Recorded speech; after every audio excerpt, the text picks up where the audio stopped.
Stay tuned to Rogers Television where the Brock Badgers face off at center court with the Western Mustangs. Coming up next.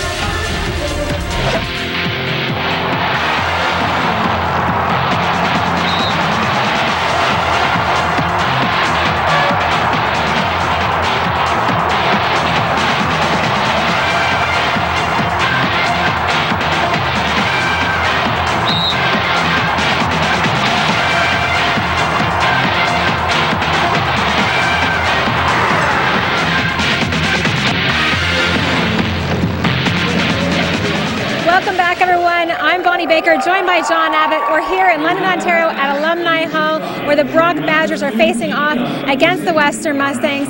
John, we're going into the national anthem. We'll get back to more talking about the game in a few minutes. Sounds great.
Welcome back, everyone. I'm Bonnie Baker. I was joined by John Abbott just before we started the show. We were hoping to get some words from John talking about tonight's game. Unfortunately, he's had to get back to his desk, get ready to get to work, and get to our tip-off.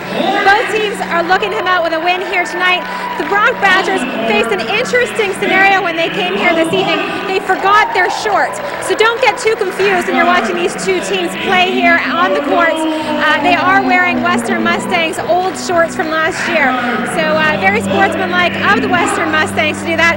Brock, of course, currently sitting in second place in the standings at 18 points, and Western is somewhere in the middle around 14 points right now currently in the standings. Western, a very young team, but still looking to come out strong here tonight. Let's go over to John and Heather Hart for tonight's game. My apologies, little technical difficulty there. Western, of course, sitting in the middle right now with 14 points is Western, looking to come out from this long break that they've had over the holidays, looking to come out here tonight with a few more points added to their standings. Of course, Brock is definitely a team to contend with. And let's head over right now to Heather and John for the rest of the game. Thank you very much, Bonnie. Heather Hart joining me as per usual. And a different look to this Brock Badgers squad. They have the Raptors tight tops on. And then, of course, the Mustang bottoms. And, well, we'll see what kind of colors they show on the court as both teams are coming off of losses. Most don't blame on that one, but someone forgot to pack their shorts. So Western was gracious enough to provide them with their shorts. Already shooting two is Amanda Tofano for the Brock Badgers. He gets that one to fall. It was actually 1-1. So Brock takes an early three-point lead. Western, we mentioned coming off the loss to Guelph. Brock coming off a narrow loss of their own as Western gets on the scoreboard. Great shot by Nadine. I think that's what Western really wants to come out and do, is be aggressive, get on the clock early. Ball cycled around. I think both teams are going to try and redeem themselves here today. Both coming off, like you said, losses on Saturday. So it's going to be a pretty fast-paced game, I think, John. Stefano into O'Sullivan, throws one up. Rebounded nicely by Western. And here comes the break for Amanda Anderson. She has to go off a foot, however, and Brock will turn it around. Easy layup there for Becky Gallant. So the only three by Prawn, now back in deep. And off the boards is Megan LaPointe, putting in two off the glass. So as you mentioned, Heather, you thought it would be a back-and-forth game, and so far it has been. Of course, very early on in this first play here at Alumni Hall. Well, sorry, John. In speaking with both coaches before the game, I think a game plan for both of them is to push it up the floor and be very fast-paced. So I think we're going to be looking at a real run-and-gun game tonight. Ebling missing that one from beyond the arc. Western looks to go to the hole. And Brock picks up their first foul of the game as Anderson did not get that one off. Anderson will be shooting two. And she was very big despite the loss last game, the 12th, along with Bess Lennox. So look for Anderson, as always, to help lead these Western women. Looking to give them their first lead of the basketball game. She does so with her first shot, trying to follow up on that one with a second free throw. Yeah, and Amanda is such a great athlete. I mean, she's just a scorer. You know, she had 26 points on Saturday, and she's always going to get her points in. So I think, Brock is really going to be trying to key in on her as well this game. Keep your eye on number 12 for Brock as well, Milena Lagstins. She had 19 points of her own in the loss to Mac, and she was also the Brock Athlete of the Week. So a sniper in deep, she has the ball, kicks it back out now to Tefano. Tefano tries to get into the paint with it. She does, but O'Sullivan can't hang on to it. Now Tefano, with time clicking down, has to put up a prayer there, and she gets it to fall. So we're back at a tied basketball game, 7 apiece. Nice deal there by Brock, and they will just dish it off and slow things down with Becky Gallant, passing it back to Tefano. Tefano to Gallant. In deep now. Around the perimeter, O'Sullivan has it. Back to Tefano. Tefano outside once again to Gallant. Ebling is at the baseline, but they can't get it to her. Nice play there to keep that ball moving. As Gallant found herself falling, they throw up the quick shot at the end of the buzzer, and that one is rebounded nicely by Anderson. Anderson rushes the floor, trying to find an opening. Gets it back to Perron and back to LaPointe. Now at the side, here comes Parks driving the lane, kicks it back out for Anderson, and she hits the two. And nobody in the face of Anderson, and you have to think that Brock needs to get some players in her way. You can hear the bench screaming to get those hands up. Oh, for sure. They got to contest those shots. But I think that's part of Western's plan, is to drive, bring the defense, and then kick it out. So if Amanda's there or Nadine's there for an open shot, they got to shoot it. Good job by Western with the ball movement as well, as we now see Brock staying mostly to the perimeter. Here's a chance for two. Because of that toe by Stefano, went over the line. That will be a two-pointer. We're back at a tied game, 9 apiece. 6:30 gone in this first quarter here. Mustangs in the paint once again. That shot is blocked by Gallant. Gallant is pushed out of bounds. I believe Western will pick up a foul there. Both teams really not only looking for a win, Western looking to improve their record a little bit, and Brock just trying to stay at the top of their division. They've been so strong in the early goings of this season. And I think at this game we're going to see a lot of substitutions, because there's going to be a lot of running, people getting a little tired, so they're going to try and have a lot of breaks in between here. Heather, how tough is it? This is our first basketball game in 07. How tough is it to come out of the Christmas break, which is almost a month break for these ladies, and then continue to play well like both of these teams have? It's hard. It's very hard, especially, I mean, I know Western, they did a couple of two-a-day practices over Christmas, so that cardiovascular endurance is there, but it's still not, game shape per se. So I know that Brock did some games over Christmas, so they might be a little more in tune. But, each game that they get, they're going to have a little more back under their belt. But they're playing well. I guess the game against Guelph on Saturday, I mean, it was a very close game down to the end. So I think they're going to be fine, but they got to watch themselves and stay in this game. Perron trying to split the D. She's able to get through and work the ball over back to Anderson. Anderson looking for Henrik. Henrik has it now. Back outside for Parks. She hits it. And that is good. Nice three-pointer there from the outside. And it's been Brock that's been working the outside game quite a bit here as we see them set their offense up at the perimeter trying to work that ball around. They're definitely outside, so I think they're going to try and concentrate more on the outside and the perimeter. They do have Milena inside, but again, she's just 1 6-footer and among Western's 2 or 3, so. Absolutely, doing what they need to do, trying to get it done. There's a shot just thrown up by Ebling as she realized time was winding down. There will be a timeout called by Brock, and we'll see some fresh legs on the floor once again, but the Mustangs lead it now, 12-9 with 5:15 left to go, and should be a tight match. You mentioned the size, and Western's played with that advantage for most of the season already. Very few teams have the height that they do, so they know how to work it into their favor, but facing a team in Brock that can beat you with their speed, they have to be aware of that as well. You don't overcommit sometimes. Yeah, they each have their own strengths, and that Western, they do outsize a lot of teams, also because of where their size is. A lot of their size is on the perimeter, so it's a tough matchup for another team. But then on the other hand, Brock has a lot of speed, so they got to learn to counter each other, and it's going to be an exciting game.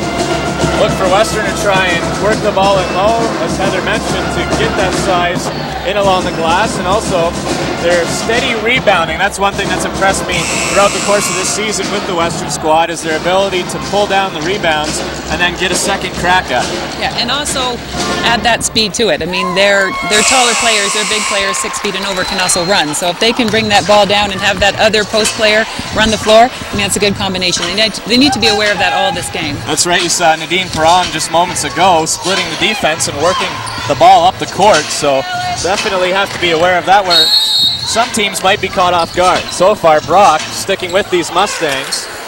Trailing by 3 are the Badgers. Led up the floor by Parks. Parks using some of that footwork, dishes it off. That bucket doesn't fall for Henrik. I think that's going to be on Lauren Parks. That's going to be her second foul. That's a tough call. We will see a substitution. Parks will go off. Perron will come back in.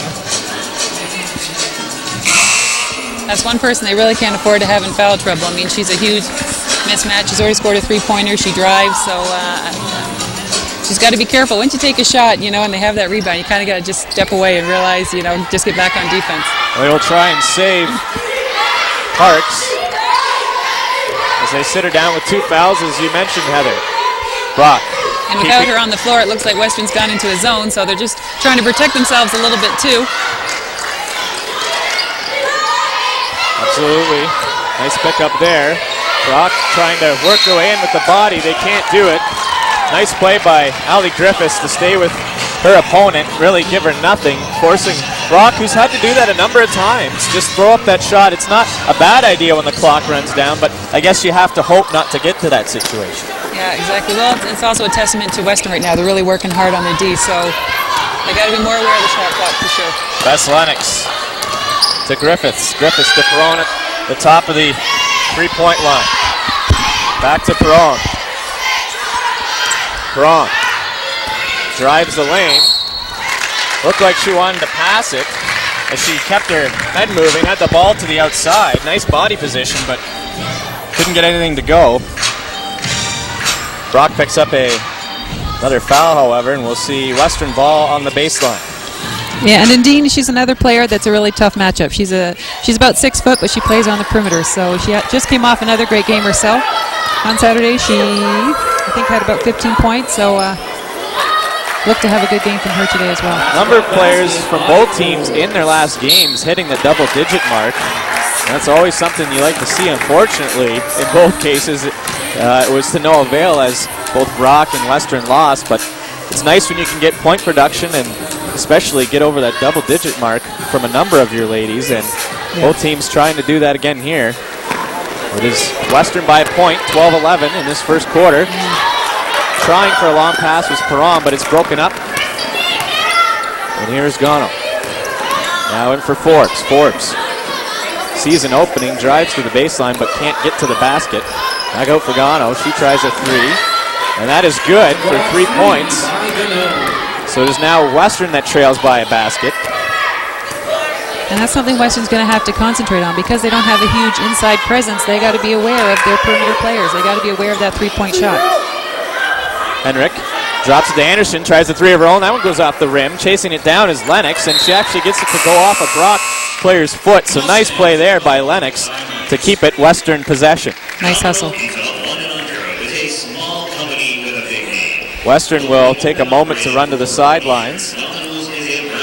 Bit of confusion going on, in fact, as perhaps some players thinking they were going to be changed or have a short word, but kept on the floor is the full unit. Just a chance for the ladies to rest, and now looks like a timeout here for Western. The officiating of Mr. Christie will assess the timeout to Western, as you mentioned. And you take a look at the stellar record for these Brock Badgers. They lost 70-65 to McMaster, but you keep going up the trail there. You see 74-49 previous to that, 63-61. They've been able to blow opponents out, but also win the tight games. So you know this Brock team is all about heart and fighting, and even if they find themselves down, they're going to be able to come back in this game. I know it's early going. We take a look, in fact, in the CIS top 10, Heather, and well, McMaster, a strong force, and that's who Brock had to deal with most recently. And speaking with Coach Bertelli before the game, she said that their team has really good chemistry, and they work on that. And it's evident in their standings and also each game. Each game, even the ones that they lose, they're in it. There's not big margins, as well as Western. A lot of their losses are still within, 5-10 points. So it's a good sign for both of them. And something's got to give on either side, where eventually you're going to start winning those basketball games, and once that starts to happen, things will click, and obviously a better atmosphere when you win games, but knowing that you're close, that gives a little bit of reconcile to a loss. But it is the Mustangs who trail now by 2. Thrown in at the baseline by Anderson. Back out to Anderson, left of the basket. Now dribbled in by Jenkins. Back to Anderson. Throws up the jump shot. Nice 2 there to get it tied in this game. 3 minutes left in the first. That's a great move by Amanda. Nice a pull up. She knew she couldn't go all the way, so I know she's been working on that. 2-foot stop, pull up, take a shot. It was a great shot. In deep in the paint for Brock. Forbes getting a hand on it, but it is Mustang ball, as I believe it went out off of a Brock player. So we will do it again. LaPointe handing off for Lennox. Lennox keeping it to the outside. Nice ball dribble. Has a lane to the bucket, but decides to pass it instead. Kicks it back out for Perron. Puts that one up off the rim. Gets her own rebound. Follows it up nicely off the glass. And indeed, Perron, fantastic effort on that rush. Absolutely.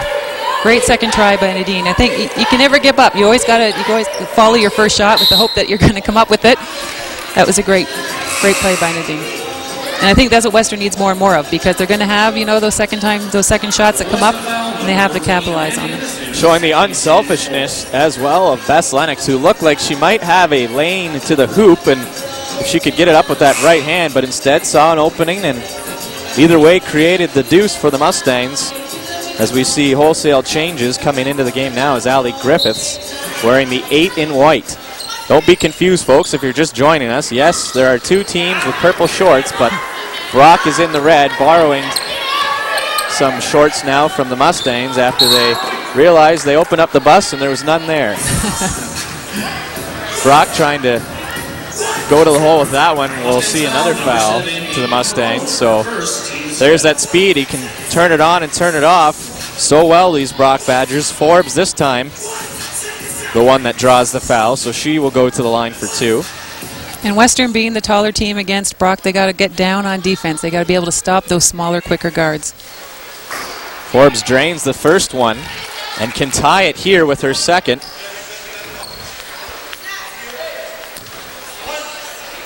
Western doesn't. Now they send someone to close to half court as Braun and Griffiths are up.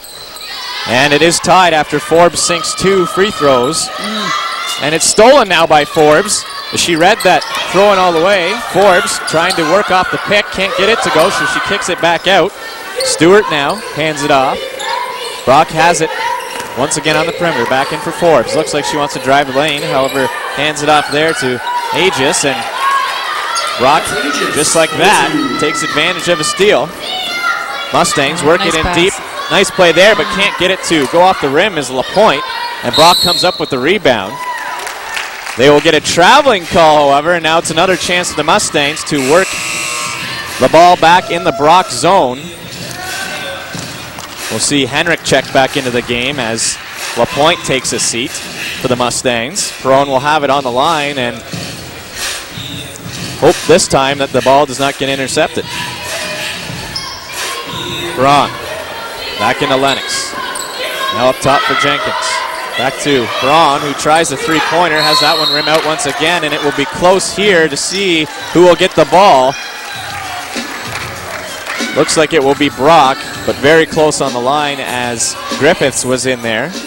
Oh, it will be the Mustangs. So back-to-back possessions for the Mustangs in the Brock zone after really battling it out nicely on the floor. Yeah, it looked like that call could have went either way. Fortunately for Western, it went in their favor. So Braun will throw it in once again. Western moving off the screen, getting it up to the top of the three-point line. That goes off the finger of Henrik. And that will be Brock now, who will have a chance to get things going. 1.5 left to go in the first. Tafano back on the court. A big part of this Brock offense. Yelling orders now to her teammates. Gets it back to Klein. Klein to the side. There's a jumper from Aegis, but can't get that one to fall. Had a pretty clean look at it, but again off the rim. Perron gets it to Lennox. Lennox looking in deep towards the hole, but kicks it back out for Griffiths. Griffiths moves it to Jenkins, who came up top. Back into Lennox. Lennox hits a roadblock, finds Perron streaking to the bucket, however, but she can't finish on a relatively open layup, and so Perron would like to have that one back as time ticks down. Under a minute to go in the first. Yeah, that was a tough shot. That's really a shot she probably put down, but hopefully they can hold off any kind of runs that Brock's going to try and make right now. I think they also have to be aware. Western knows that Brock is going to want to pressure them, so they can't be, they have to be cognizant of that and always be, taking the ball out. They can't be, sloppy passes. They got to be sharp and crisp. Exactly, alert all the time. And that time it was Brock's second traveling call this first quarter, and those are no-nos as well. Keep the ball moving, keep your head up. Griffiths finds Henrik, and she gets it off the glass, and that's a nice basket there. Great bit of passing, and good job by Griffiths to get open.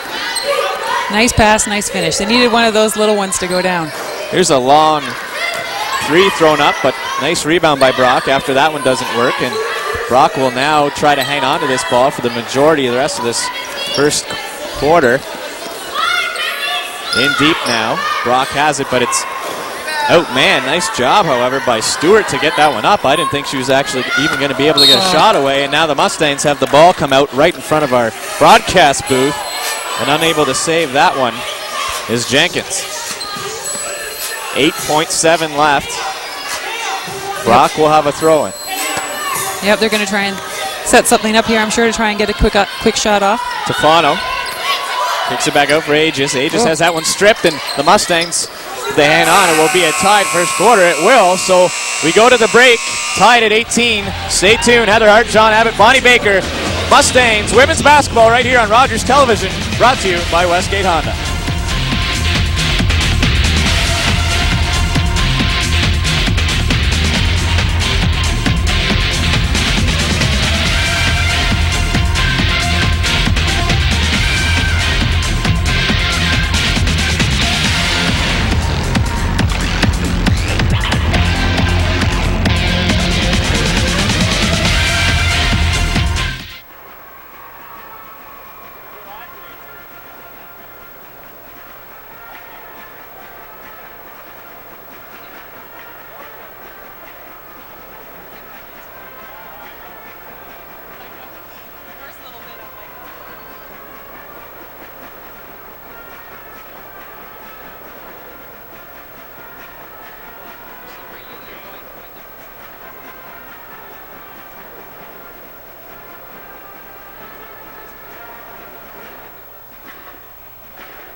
to Alumni Hall. The Western Women's Mustang basketball team takes on the Brock Badgers. We knew it was going to be a good battle, a close game, but 18-18 after the first quarter, Heather.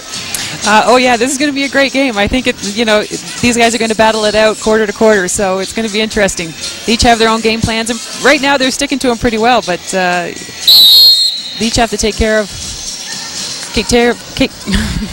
business. Thank you, John. No problem. It's been a quick game, and sometimes it's tough to keep up.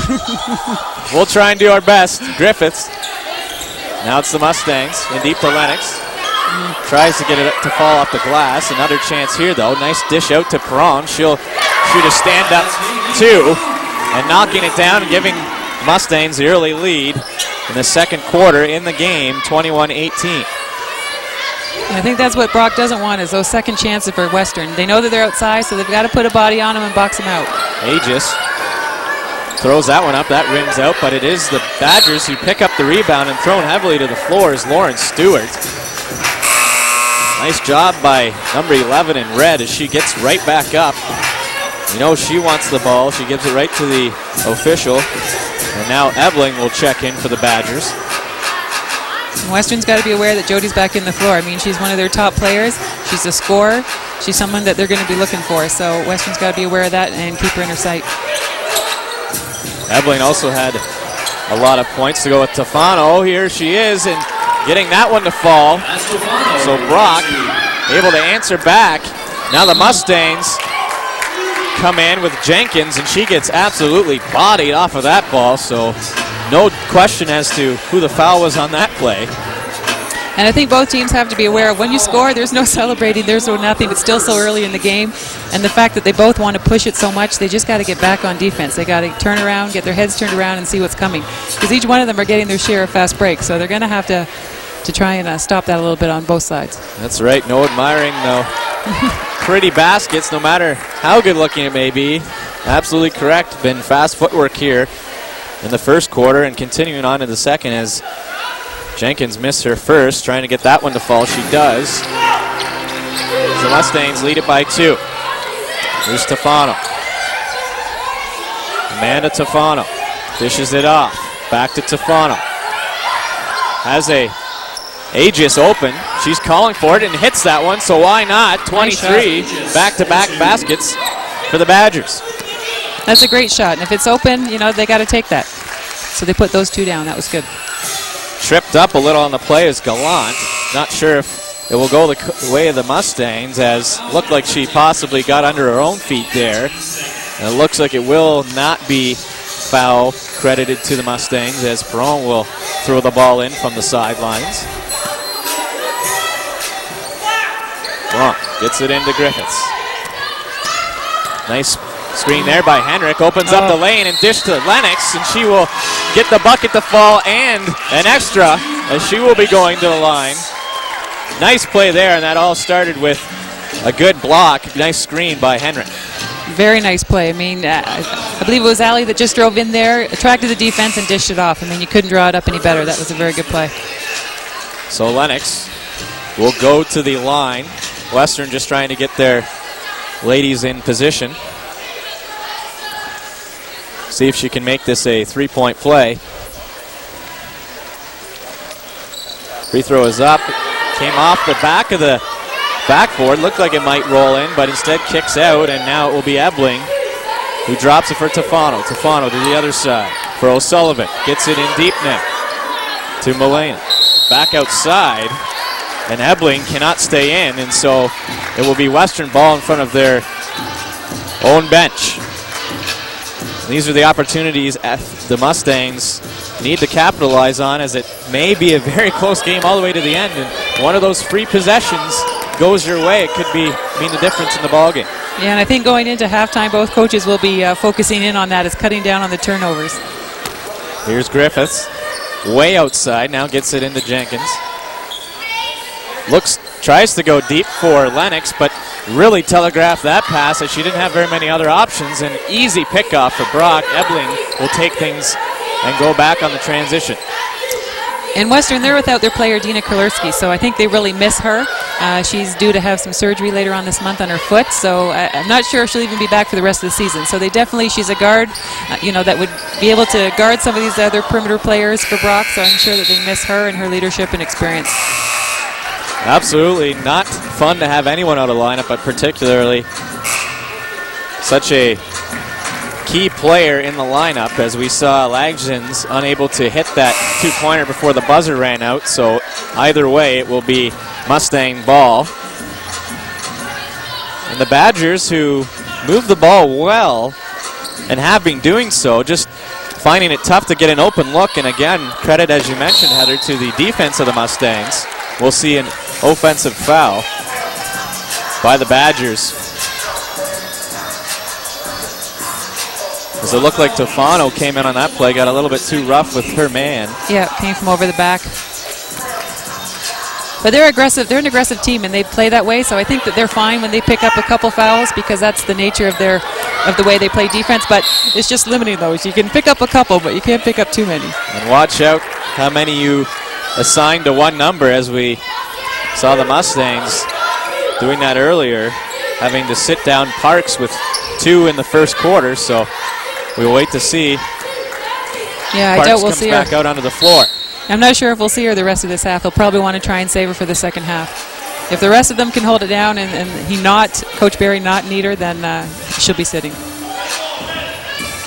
It'll be Brock ball on the Western baseline. As Western picks up a foul, Gano will throw it in. Finds Ebling. That one rims out. And so the Mustangs will turn around. Here's Anderson. Assessing the floor. Sees 2 ladies up there. Yeah, they got a definite mismatch there. Kicking it in for LaPointe, and does a nice job to try and get that one up. Still a 2-point lead from the Western team, however, as 7 minutes left on the board now in the half. Tofano dribbles it up the floor, taking her time to get something set up. Into O'Sullivan. Nice pass there. Nice pass. Into the gut for Ebling, and she makes no mistake after a nice play there by O'Sullivan to find her running up through the middle of the paint. That was a great pass and good finish. Here's another great set of passing as we see LaPointe able to get this one to fall. And so back-to-back nice plays, and as you mentioned, no time for rest. The Mustangs quickly get back into their defensive structure. And that was a great move by Megan. I think they, because they know that they have a size difference, there's no need to take your time and make some moves. Just catch the ball and take it up strong, which she did. Anderson streaking down that far side of the court. Back in for Lennox. She'll stop, shoot, possibly some contact, it looked like, on the shot, but no fouls called. You can see Lennox shaking her head a little bit, as it looked like she came through with that arm, tried to follow through and had it pushed off by a Brock Badger, but that's the way it goes sometimes. Yeah, it might have looked like it got tipped a little bit, but we might have had a better angle on it than that one than the referee. That's right. Tough to officiate a game from the broadcast booth, but this time I think we'll see contact being called, as we see Lagsden's go up with it. Yeah, and they haven't got it into her very much, which, might be in part due to Western's defense, but I think they have to try and get that look and get it into her as much as they can so she can draw those fouls and get to the line. LaPointe will take a seat for the Mustangs, and as we mentioned before, Lagsden's coming off the Athlete of the Week award for Brock, and why not? 19 points in her last game alone. She's been strong all season, but definitely a little bit of a different scenario here, facing a bigger Mustang squad. She drains the first of 2 free throws, trying to tie up this game for the Badgers. And I think if they can, they got to kind of keep working it into her. She's got a great body for basketball. She's 6'1". She's a very strong, wide body, and she can take the ball up strong. So if they can get it in, that would be beneficial to them. And even if she attracts the defense and then dishes it out to their shooters, which I'm sure she's told them over and over again, but it's just a matter of having it happen for you. Absolutely. A playmaker, no doubt about it. This time she makes the play as she steals it. Creates a steal. That one tipped off of her fingers to Ebling. Ebling gets to O'Sullivan. O'Sullivan dishes it off there for Forbes. Forbes spins, looks like she wants to shoot, but gets it to O'Sullivan, and she will get the job done, knocking down a 2. The Mustangs trying to stay with these Badgers and continue the pressure.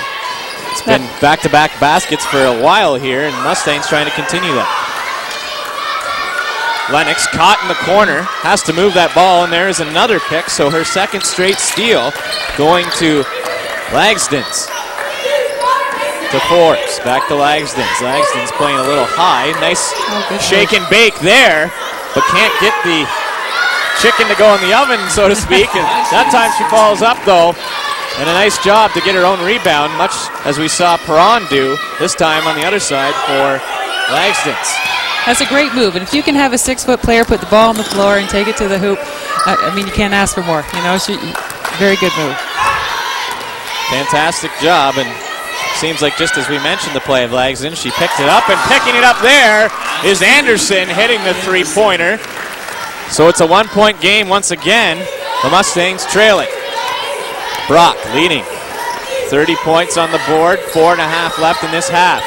Errant pass there by the Badgers, and that one thrown away, so the Mustangs will have that to the left of our broadcast booth. So we do see Parks come back into the game with 4.5, just under 4.5 left in this first half here at Alumni Hall. She will take the throw in, but has to be very careful as she already has 2 personals to her credit. Absolutely, and I'm sure she got reminded of that before she got put in the game. She's got to just play just a straight-up game, not try and take any chances. O'Leary is also in the game for the Mustangs. Here's Griffiths, however, and a heavy collision there as Forbes falls to the ground, but a tough customer, number 7 in red, gets right back up and continues to play defense. They'll need to here as Anderson drives the lane, but can't get the bucket to fall. However, believed a foul picked up on the play as we see the Mustangs go to a huddle. Not sure if that one was on going to the, it will be Anderson who will go to the line. I was wondering whether Henrik might have got in there, but it will be 14 in white, shooting 2. Anderson up with the first. Makes them pay for that one, tying the game. Let's see if she can give the Mustangs the advantage here with 4:06 left the first half. Able to get 2 to fall, and so she does give her squad the lead. And making those free throws sometimes make up for all the turnovers. Oh, and here's another one. Taking the ball up quickly, very quickly, showing off her speed is Allison Forbes, but a little too fast as she hit the other baseline, and there's a quick outlet pass, and a nice job by Anderson to finish, but great job by Parks, who checked into the game with that baseball pass, Heather. Yeah, that was a great look. You know, and too often it's not looked for right off from the baseline. I mean, you're usually too worried about just getting it in, but it's a look that's there often if you have someone taking off long. So the Mustangs making the Badgers pay for that fast break. There's a chance now to get back into the game. Gano trying to throw that one up. Comes down with it, though. That's Aegis. Back out for Forbes. Allison Forbes to Jody Ebling. Ebling drives baseline, tries to dish it back into the middle for Aegis, but nice job by Griffiths to get her body in the way. Anderson, a little bounce pass there. Oh, a nice pass. Now a quick pass into Griffiths, and you can see some contact made as she came to the ground. And it seems, Heather, that Western is maybe sensing they can get that call as they've had heavy contact in the paint on the last couple of possessions. And I think maybe they're sensing a little bit of Brock just maybe being a little bit tired because they've been able to push up the floor pretty quickly the last 2 possessions. So I think they're going to be looking to do that probably for the last 3 minutes of this game. So with 3:18 left in the half, the Mustangs lead it by 3 as both teams take a little bit of a breather to try and regroup. It really has been fantastic to watch here. Back and forth action. Glad to have you with us. John Abbott, Heather Hart, Bonnie Baker at Alumni Hall, and we welcome you into 2007. We hope you all had a great New Year. You mentioned that Western trying to stay on the court, ran a number of 2-a-days during the break, and that's definitely, we talked a little bit about it in the first quarter, trying to keep the girls in the game, and yes, give them a bit of a break, well-deserved. Don't forget there's exams in there as well. These ladies are all scholastic as well, but trying to keep your team on the court and get them ready for the the new year. Yeah, I think they had about 5 days off, so which is about normal for, women or men's basketball. Because they didn't go anywhere or do any exhibition games, they did a couple 2-a-day practices to get off, work off that all Christmas food and get back into shape. So their second game in of the new year, so they lost to Mac on Saturday by 6. Guelph. Yep. And Brock lost to Mac. So they're both trying to redeem themselves a little bit, and they're both definitely going at it right now. So it's going to be a close one going into the second half. Well, that Mac team is on everybody's minds, Heather, as, boy, they're seemingly running away with it here as we approach the second half of the season. But for now, it is Griffiths able to drain it. She'll take a crack at another one.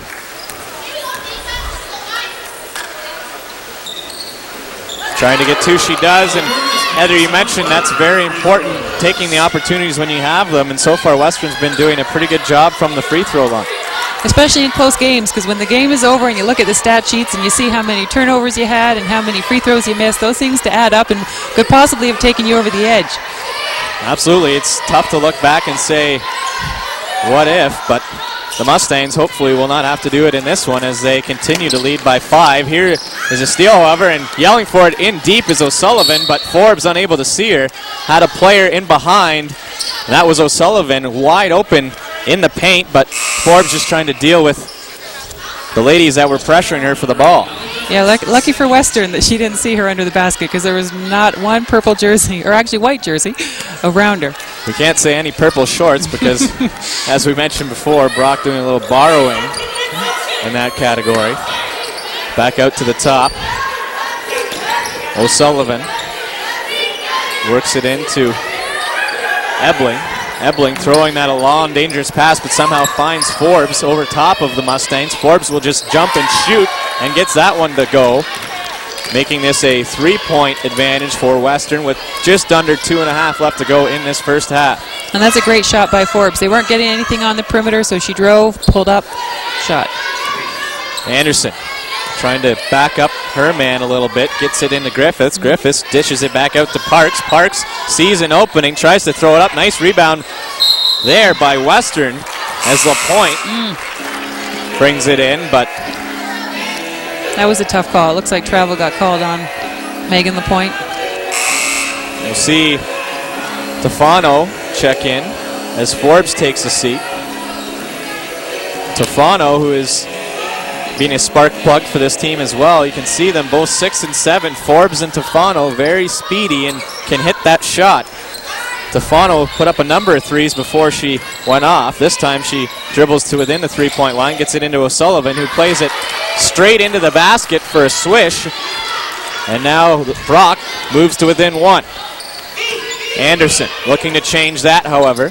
Switches with Perron. Anderson will go back baseline. Lennox looking for her. It looks like they definitely have a mismatch down there. They're just not able to get it to her. Now it's LaPointe. Back into Anderson as she takes a bit of a spill there, and no foul will be called, so Brock ball. 1.5 left to go in this first half. And what a doozy. 35-34 for Western. Back and forth action. Great basketball here at Alumni Hall. Back out to the top for Gano. Dishes it off to O'Sullivan. O'Sullivan trying to find someone off of the pick and roll. Now it's back out to Tofano. Into Gano. Gano does an acrobatic move to find the back of the bucket. They definitely moved the ball well that time. Able to finish it off was 10 with a one-handed lay-in. And now perhaps another traveling call being picked up. I think it was an offensive foul called on Megan LaPointe. It was. Trying to clear a little bit too much space for herself underneath the basket. So 6 and White picks up a foul on that play, with approaching the 1-minute mark. I think that might be 2 on Megan. So both Megan and Lauren Parks will both have 2. Keep track at home, folks, because those are important stats to note. We'll do our best to keep you up with that. However, right now it is the Badgers trying to keep up with the Mustangs. Brock working it back in. They'll let that one go as they believe the Western player touched it, and apparently they did, as it will be Brock ball on the baseline. Bit of an issue, perhaps. The words being said at the bench, or whether it's a shot clock problem, but yeah, it looked like it was going to be a problem with the shot clock, but it stays at 5. So Brock is going to try and set up a play here. Brock will take the timeout, try and use this to their advantage. 5 on the shot clock, ball on the baseline to the left of the basket. And yes, there's only 41 seconds left, but still every basket is important, and showing it here, the Brock Badgers taking their time to try and set up a play and get 2, if not 3. And Western, they're just going to have to be very aware of all of them and try not to pick up a foul in this last few seconds. Trying to escape the half with everyone intact. We mentioned 2 players in a little bit of trouble already. So Western trying to keep their heads up for that. Brock hasn't necessarily been clean either in that category, but it seems like they've had theirs spread out a little bit more, which, again, it's not a good thing either way, but to have a couple of players rack up a lot really pays a toll on your team and your coaching mentality. Yeah, and they don't seem to be as many on their key players as Western has on theirs. Right. Their post players have picked up some, and they're players that need to be in the game and will need to be in the game at the end. That's right. I was just going to say that if you have a strategy involving a number of players who are starting to pick up fouls, all of a sudden your head starts to turn a little bit. And the game plan changes a little. That's right. We'll wait and see if that affects either team as we get deeper into this ball game. For now, 41 seconds left in the first half. Brock working it down deep to Aegis. Aegis will turn and fire. That one falls short, and so it will be Anderson picking up the ball as she will draw a foul there, we mentioned. And it will be an offensive foul. She doesn't seem to be too happy. It's perhaps a little bit of acting going on by Brock, but there's no question that there was contact involved. Yeah, it might be a little question of who did more more of what. That was a tough call.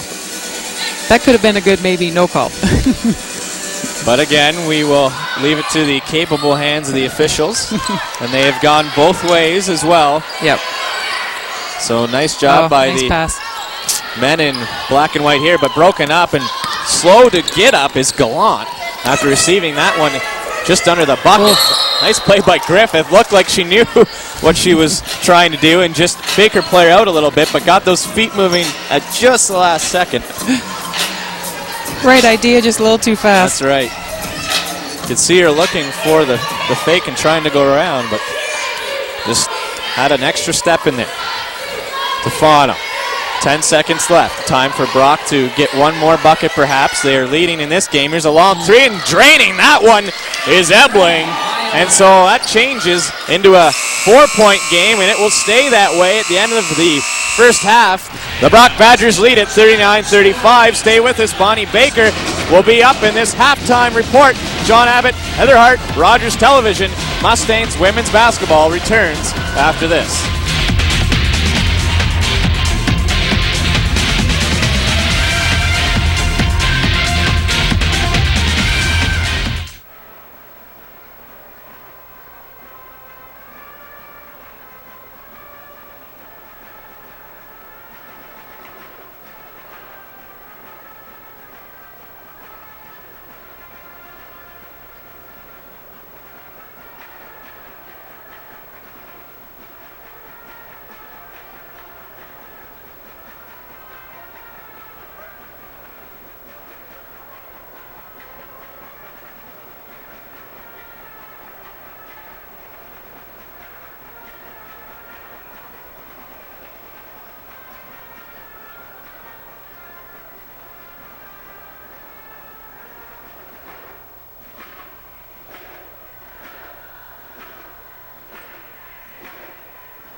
Welcome back, everyone, to Rogers Television's coverage of the Western Mustangs basketball against the Brock Badgers. Of course, John Abbott and Heather Hart joining us earlier and all night long. Stick around. We've got the men's game coming up, and I'm fortunate enough to be spending some time now with Brad Campbell, head coach for the men's basketball team.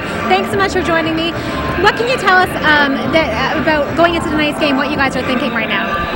Well, obviously we're playing a very good opponent in Brock. They're the number 10 ranked team in the country, and they've got a lot of talent.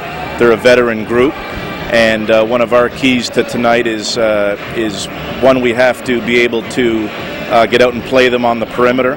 They're a very perimeter-oriented team. We're more of an interior-oriented team, so it's a little bit of a contrast to styles. And I think it's going to, defensively, they like to put a lot of shots up, and they're a high-octane offense team. And we have to see if our strategy defensively to take away some of their perimeter attributes is going to hold true tonight. Now, you're getting back after a long Christmas break. What's the mood of your team been like getting back into practices, and have you noticed a change at all over the holidays? Well, I think the big attitude coming off a break like that is there's just such a long period off, and obviously a lot of high demands academically, and I think it's kind of refreshing to come back to basketball after some high stress academics taking that time off. The guys come back a little bit fresher, and a lot of our emphasis is to get a bit of the rust off, and also get our conditioning back up to fold, which the guys had programs that they had to maintain over the Christmas break. But basically, it's they're excited, and we did a decent job of the first half, or the pre-Christmas part of league play, and our guys are excited to get back at it. And games like tonight, playing at home against one of the top teams in the country, our guys are going to be up for it, and hopefully we can do those things to play well. You were talking about the first half of the season. You mentioned earlier in the year that you guys are battling back from injury and inconsistent scoring. Where are you at now with all that? Well, I think our injury situation's a little more under control. We've got some nagging injuries and normal things that all teams have at this time. We've really avoided, knock on wood, I can't find any wood around here right now, but we've avoided the big injuries that we've had the last few years, and it's been nice, and we've been able to be a little more consistent on the injury front. But from the playing front, we're still a very young team. And we've got a great core of young players, and with being youthful, we're going to have our times where we're a little inconsistent, and I think we've shown that a little in the first half, and hopefully our young guys in this second half of league play can really grow up quickly, and we can get the learning curve going, and we can start to play more consistent. If we do that, we're going to be a lot more successful. Now, you've made some exciting announcements just recently. Tell us first about a new recruit, Colin. Well, we're very excited about our future here so far. A little bit before Christmas and after, Colin LaForme is a 6'10" big man who went down to Youngstown, Ohio, to play at Youngstown State, a Division I team, and he spent 2 years and a little bit into November this year there. And he decided to leave the team for various reasons, and he decided to come to Western, and he's enrolled in classes, and he's been practicing with us so far, and he's looked very good, and his role basically with us this year, he can't play until next November because he has to sit out a calendar year before he can play, but basically his role is he's going to help make us better in practice. And with that young team, we can already see the benefits of his maturity and his skill set that he has, which is very special for a 6'10" player. He has the ability to play on the perimeter, score on the perimeter, go inside and outside, and he's also a very good passer. That is a luxury at 6'10". So he's going to make an immediate impact when he plays for us next year, but he's already making an immediate impact for us right now, making us better in practice. And he'll drive the level of our practices up, which will hopefully get our current players on our team better throughout the course of this season as well. So we couldn't be happier with his addition. Excellent. And I know there's also another recruit that you're looking forward to having, one of the top high school recruits as well. Tell us a bit about him. Oh, absolutely. Garrett Alexia is from Burlington, and he's a 6'6", sort of interior and outside player. And it's similar to Colin in the terms of Colin's 6'10", with a lot of different skills. Garrett's 6'6", and he's going to be fresh out of high school with an incredible set of skills. And I think Garrett and Colin really could be future all-stars in our league. And it's nice to have a little bit of experience with Colin, and then we get the youth with Garrett, and it's very exciting to have that kind of future. And I also think that there's some pieces that we're still working on recruiting-wise with the addition of those two, which is going to help us to complete some other players that we're looking at as well. Now, I know you've been in your office watching the women's game as we've gone on tonight. What are your thoughts so far on tonight's women's game? Well, I think, again, it's very much like our game. Two very good teams. It's very fast-paced, obviously. And I think, Western has had some injury problems, the women's team as well, and they're battling that. And they're going to try to use their size advantage in the game. And Brock's going to use, their tremendous backcourt in this game. And I think it's going to come back and forth. I think the tail of the tape, so to speak, is going to be tonight how well Western's going to play in the quarter courts, how well Western can execute offensively in the quarter court, and how well they're going to be able to execute defensively in the quarter court. And so far, I think if Western can hang in there, keep it close, keep the pace to their liking, I think that they can hang in, and I think they got a good shot at winning.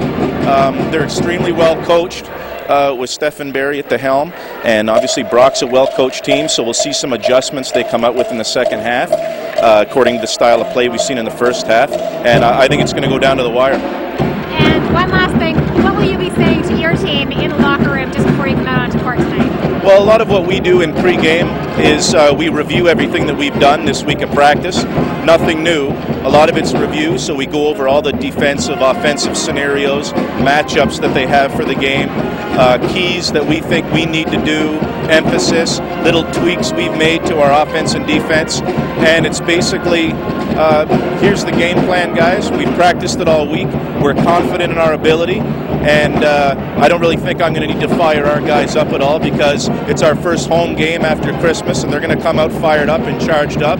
And it's just reiterating, like I said, all those little details we've gone over to make sure that it's ingrained. So come game time, they can play the game and not have to think too much about it. Excellent. Thanks so much for taking the time to join us tonight and giving us your insights on what's happening with the men's basketball team. Brad Campbell, everyone, head coach for Western men's basketball. We'll be right back with more coverage on Rogers Television right after this break.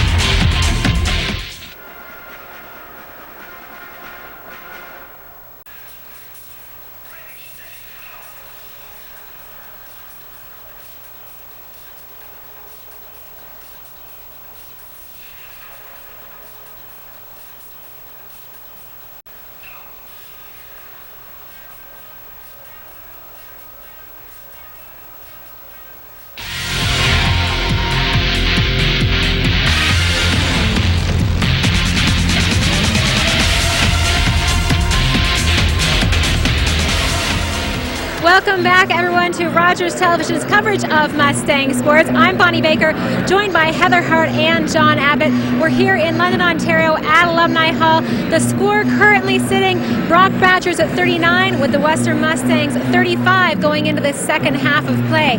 We have some great athletes out here on the court tonight. Let's take a look at some of our other athletes, our athletes of the week. Starting with our female athlete of the week, Cassandra Carpenter, basketball player from Laurentian University. She's in her fourth year from Canada, Ontario. In her last 2 games, has racked up an impressive 53 points, including 7 steals, 6 assists, and 1 block. She broke the single-game OUA rebounding record in her last game, pulling down an amazing 25 rebounds. And moving on to our male athlete of the week, Igor Brockovic, basketball player from Ryerson University in his 4th year from Toronto, Ontario. He led the Rams to their last 2 victories, posting 37 points and 22 rebounds. He led the country in rebounding last year and is currently 3rd in the OUA with an average of 9.8 rebounds per game. Stick around to Rogers Television with more basketball coverage right after this break.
Baker, getting ready to get into our second half of play here, where the Western Mustangs are facing the Brock Badgers, currently down by 4 points.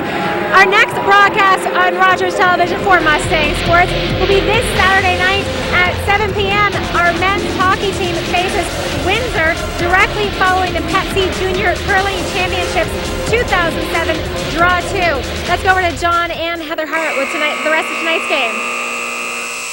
Thank you, Bonnie.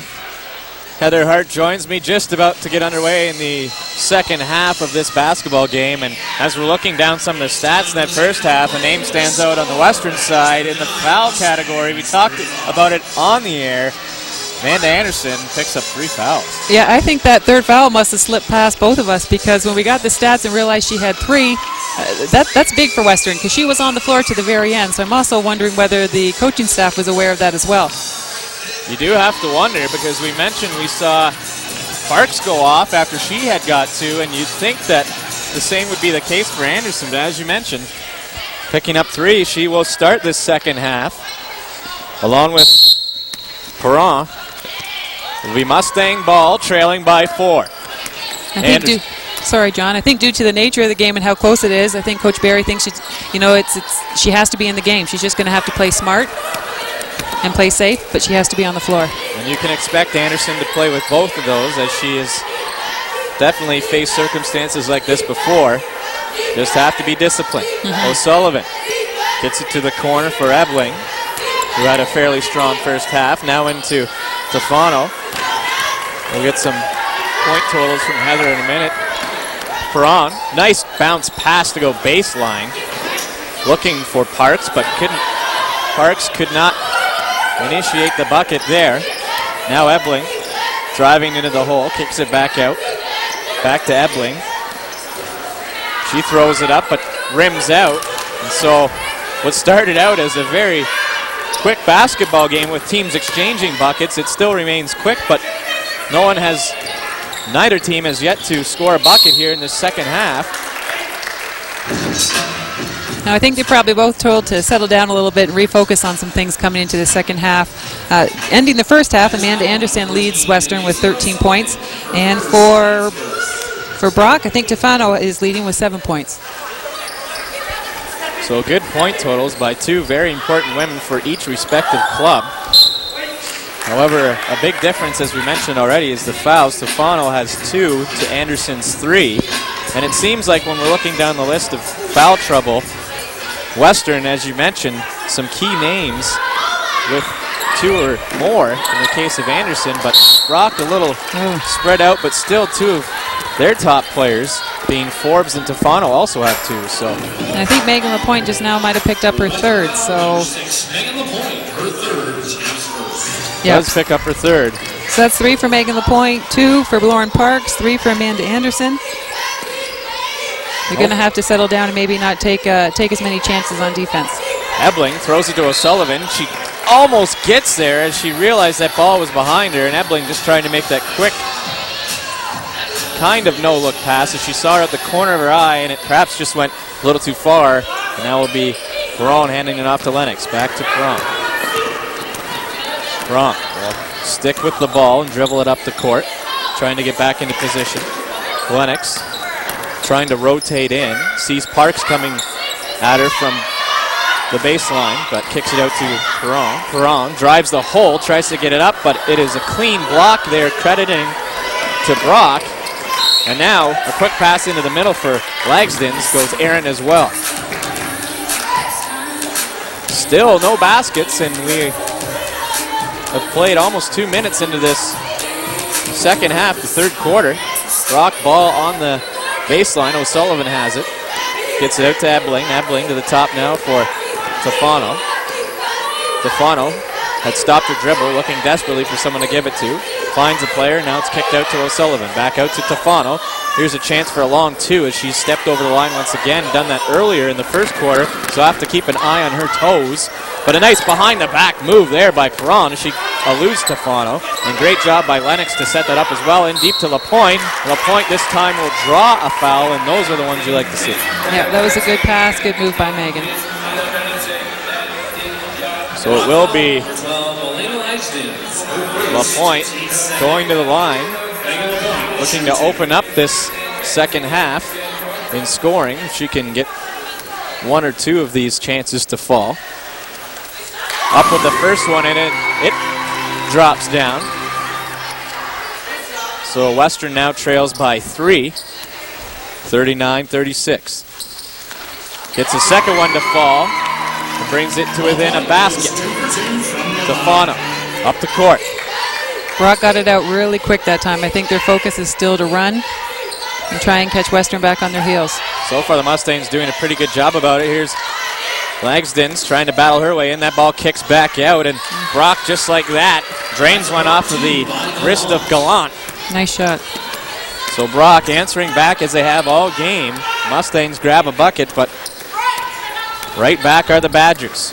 Here's Anderson weaving her way through and able to find the basket. Nice play there. She keeps her head up and maintains the lane, going with the easy layup. Nice move by Amanda. Ebling. Now to Lagdens. Over to O'Sullivan in the corner. To Gallant. Gallant. Baseline for O'Sullivan. Tiptoeing that tightrope, but has a foot over the edge, and O'Sullivan will lose possession along with the Badgers to the Western Mustangs.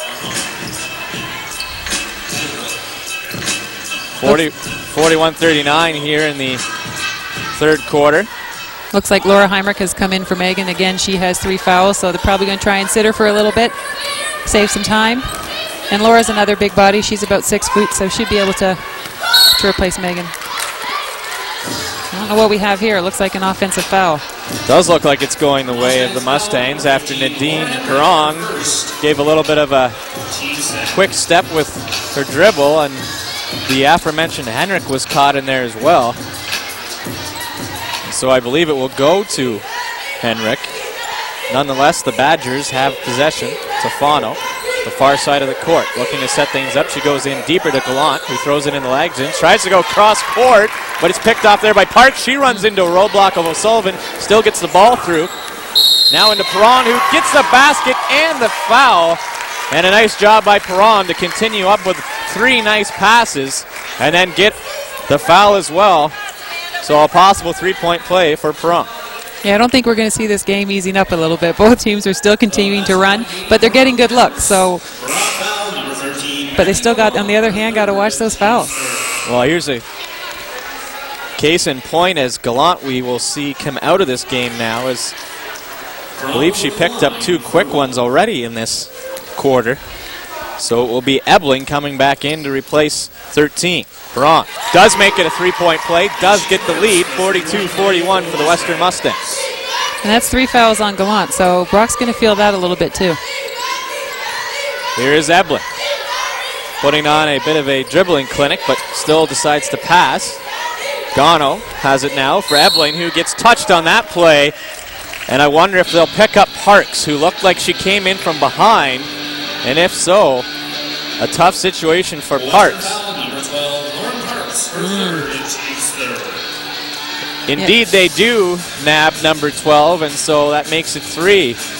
Yeah, this is pretty early in the game for both Lauren Parks and Megan LaPointe to have 3 fouls. At the line is Ebling. That one looked like it would stick around and fall, but instead popped out off the back of the rim. Getting ready to check into the game is Griffith, so perhaps we will see 12 come out once again. Ebling can get neither to fall, and so the game stays the way it is with a Western 1-point lead. Anderson trying to get around Tofano. Lennox in there trying to aid her with a pick. There is a hurried pass and something uncharacteristical of Anderson, as tried to rush the play a little bit, getting it to Henrik, and as a result, a turnover. We will see Griffiths come in, who will go out, however, as Griffiths has to check back in with the scorer.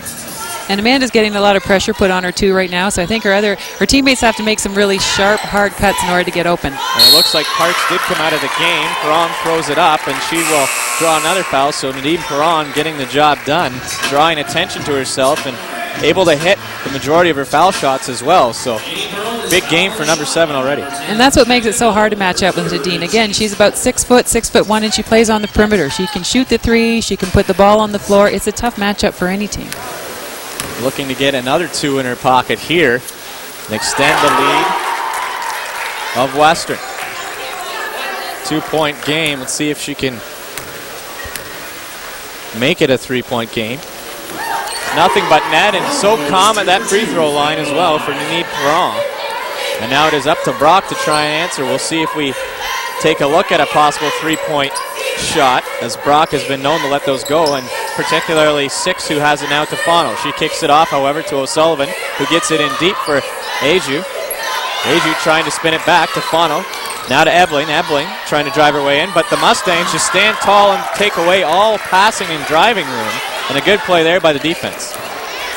Now it's Lennox, and another play at the other end by the defense. You can see Brock a little bit tight on that one, as perhaps Gano thought she made clean contact with that ball. Yeah, and even with you have Lauren Parks and Megan LaPointe on the bench, and still looking out there, Western has a considerable height advantage, so they're definitely looking to take advantage of that. The last couple of chances, they've driven to the basket, and they've got it down low to their post players.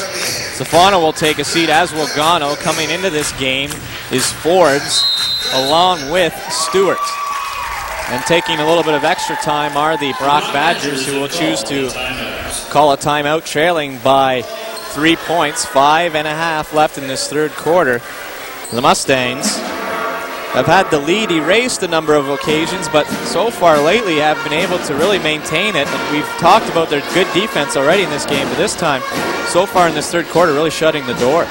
Oh, for sure, and I think that's probably what Chris Critelli's doing right now for Brock, is just calming them down a little bit, going over their game plan again. Again, going over what to do against the bigger Western team. Trying to drive in with their speed, and they've been trying that a little bit more than they did in the first half, but particularly the first quarter. You saw them trying to work that ball around and really pick their chances. Now, perhaps after they've loosened up a little bit, going inside a little bit more, but Western's been able to really get in their way, not provide them too many clean looks. Yeah, it looks like that every time Brock puts it down low, that Western's double teaming, so they're forcing that kick out back to the perimeter. Brock's just got to get back into passing it around, getting their groove, and then getting those open shots. So the timeout has expired. It will be in the Mustang zone.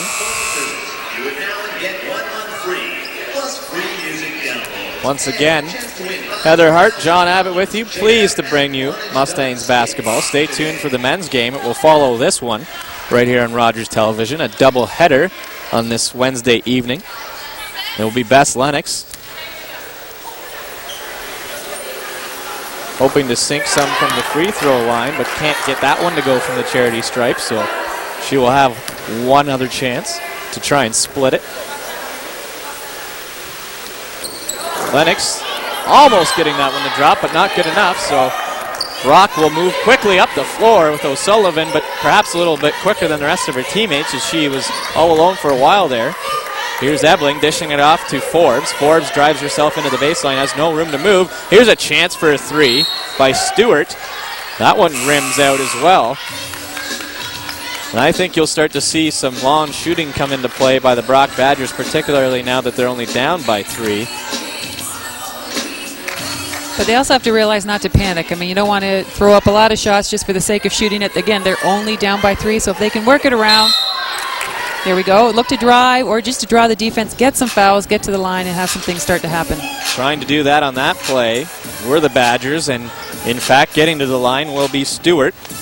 Lauren Stewart, who checked in 2 possessions ago before the timeout. Stewart nails one, and she is being the first Brock Badger in a while to get a free throw to drop, as we saw Ebling missing 2 straight. And she gets 2 on the board, extends this Western lead to just 1, and that's exactly what you mentioned. You just make your opportunities happen with good, strong play. But there's Henrik to answer the call, knocking down a short shot off the glass. Brock moving quickly up the floor. Forbes into Stewart. Stewart checks her scenery, decides to hand it off to Forbes. Forbes stops her dribble, realizes she has nowhere to go. Out to O'Sullivan, back to Forbes, now to Stewart. Stewart the recent recipient of the 2-point play on the free throw line, gives it to Ebling. Ebling now picks up a chance to regain her free throw shot as she will go to the line once again.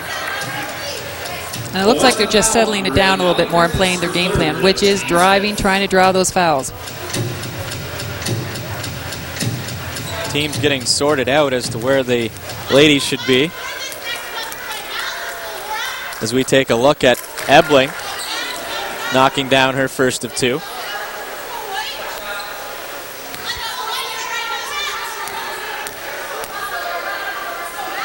Can bring it to within 1 once again, and she does just that. Mustangs have 2 players deep in a hurry, but cannot find them. And so Griffiths now will look to go as they line it up 3 just outside the baseline. Now they have 4 ladies in deep. Perron gets it off of the screen, but can't find the shot as it comes into contact with a Badger. Has that one roll out of her hands. We're waiting to see who will get it. I believe Brock will. It will be Brock ball. Yeah.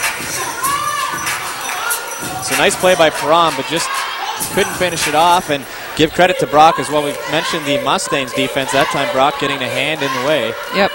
Just enough to knock it off and then have Nadine go after it. We see a foul picked up there behind the play on Allison Forbes. And that's got to put her to within a couple as well. She doesn't like it, has a couple of words for the ref, but they leave Forbes on. So 7 has to be careful with her foul category as well. Yeah, I believe that was her 3rd. So each team have now picked up their share. They're really going to maybe have to just take not as many chances, maybe ease up a bit on the aggression. Anderson dishes it off to Perron. She fakes to her left, goes to her right, drives the bucket, has it slapped out of her hands, saves it, but then goes into the hands of Brock. Brock turns it up the floor, this time going to Forbes. Forbes with a long pass to the corner for Ebling, but just off her hands and out of play. Brock ball, rather Mustang ball on the baseline as it was knocked out by Brock. O'Sullivan will take a seat for the Badgers. Coming in will be Gallant. Something you mentioned, Heather, and that's lived up to what you've said, is a lot of different changes in personnel for each team, trying to keep fresh, and again in a close game trying to really get as many clean slates onto the floor as you can. Here's a chance for Stewart. That one sails just off the rim. Yeah, the speed of the game certainly has asked that, you know, more people step in, a lot of rotations going through. And that's the Brock style anyhow, is they constantly press. So I'm sure that they're used to putting people through. Western might have been forced to go a little deeper than normal, but, you know, everything's working out. It's a very tight game right now. And a bit of a forced pass there, but almost getting it to work in their favor as Western, as O'Leary almost drained that bucket, but almost is not good enough in this case, as it's still a 1-point lead for the Mustangs. Stewart, beyond her 3-point line, gets it in relatively deep to Forbes, who tries a turnaround jumper. Can't get that to fall. Perhaps a little off balance. Now into the middle once again for O'Leary. This time she goes strong and draws the foul, so back-to-back chances for O'Leary. None of them fall, but this time getting a chance to shoot for 2. And here's a chance for Western to show off its bench. We talked about its depth, and O'Leary getting a chance to play here. Was in a little bit in the first half as well, but showing her stripes and the fact that she comes in and is already a big presence. Yeah, everyone is coming off the benches looking to attack. They're getting to the free throw line, so they're getting what they want. You know, whether they make the shot or not, Brock picks up a foul and they get to the free throw line. O'Leary, first of 2. That one rims off. But again, in such a tight game, both teams got to start knocking both of the shots down, not just one of the 2. Absolutely. Any free looks you can get, take them, and that one goes off the rim, so it stays a 1-point game, what could have been a 3-point game. Now we see the ball going back out to the Mustangs baseline. 2:43 left here in the 3rd quarter. Jenkins will have it for the Mustangs. Quick in, and a nice bucket there by Lennox, who came out of nowhere to receive that ball. That was a nice inbounds play. Shifty little behind the back dribble pass there by Forbes creates an opening for Ebling, and then back into Brock, but play is stopped perhaps Another foul away from the play. Not sure if it could be 3 in the key as well, or maybe just a problem with the officials table, as Mr. Christie will have a word for some of the Western officials. Yeah, I'm not sure what happened there. 14 on the shot clock, so it appears it will remain Brock possession. Western will take a chance to substitute. Coming into the game is LaPointe. And things will get underway. So perhaps just some confusion with the official scorers, who are doing a great job, as they always do here at Alumni Hall. And this time we know what's going on, as player but down behind the play.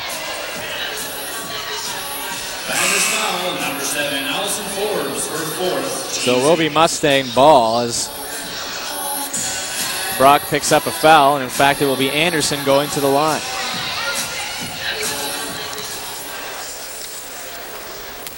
Credited the foul to Forbes, who I might have been behind the play there. She is now taking a rest on the bench, giving way to Tofano. Yeah, Forbes now has 4 fouls, so she probably won't be in again until the 4th quarter. Anderson opening up this game a little bit for Western. We say little because it is only a 4-point game, 2-possession game for the Mustangs. Nothing to be comfortable with just yet, but they'll take any lead. Here in the 3rd quarter, so still lots of basketball to be played, but a fantastic game so far. Nice pick set by Tofano, creates nice opening, pass. and a nice play there for Stewart, but can't get that one to drop, and she wishes she had that one back. As an easy opening created by a nice pick allows Stewart to go in baseline. Now here is Anderson. Anderson trying to dribble in, kicks it back out for Jenkins. Jenkins back to Anderson, thinks about shooting 3, doesn't. Gets it into Lennox, who is all alone but cannot get that one to drop. So Heather, back-to-back baskets, perhaps by both teams, should have been made. Yeah, that was a tough shot, but the shot she's got to take. The top of the key was open, and with another post player down low that they're concentrating on, if it's open, she's got to shoot it. Here's a desperation shot, and hitting the floor hard is Ebling, but I believe may have picked up a foul on the play, so perhaps just trying to stretch it out literally into a 3-point play. Will be Western getting the foul call to Lennox. Jenkins will sit down. Which, if you had to pick one on the floor, Bess is not too bad of a job since that's her first foul. That's right. Receiving number 1, and Allie Griffiths will come back onto the floor.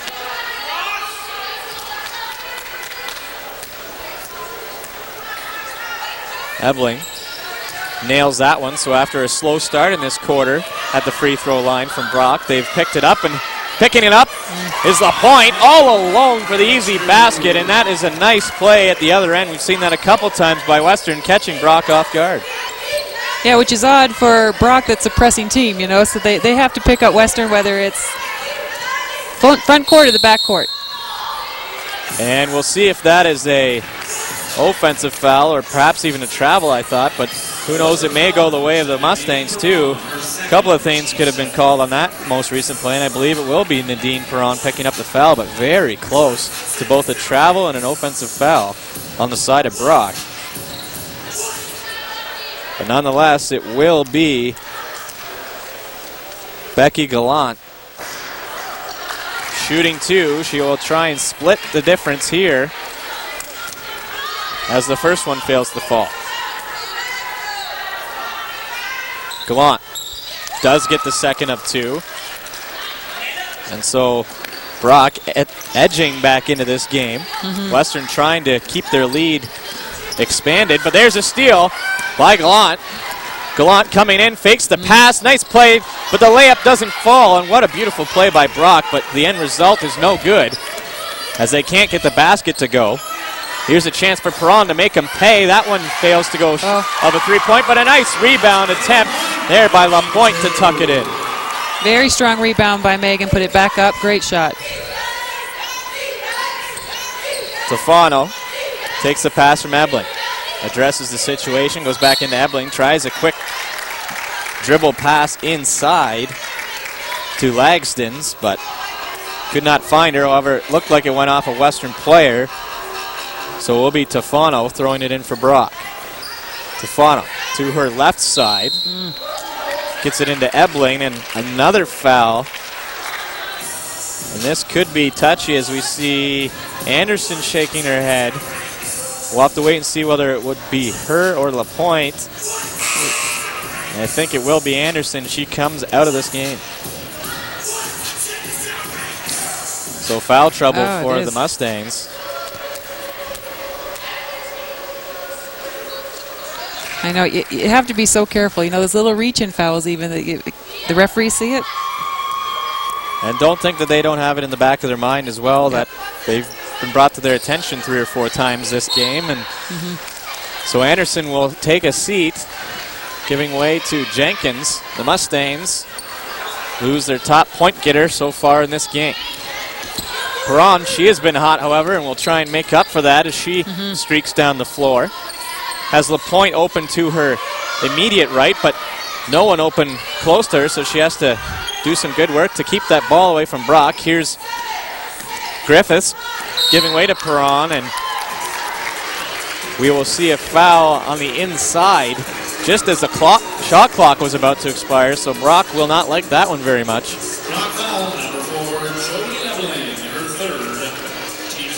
And that's third on one of their top players, too. So going down this last quarter, John, it's going to be pretty close.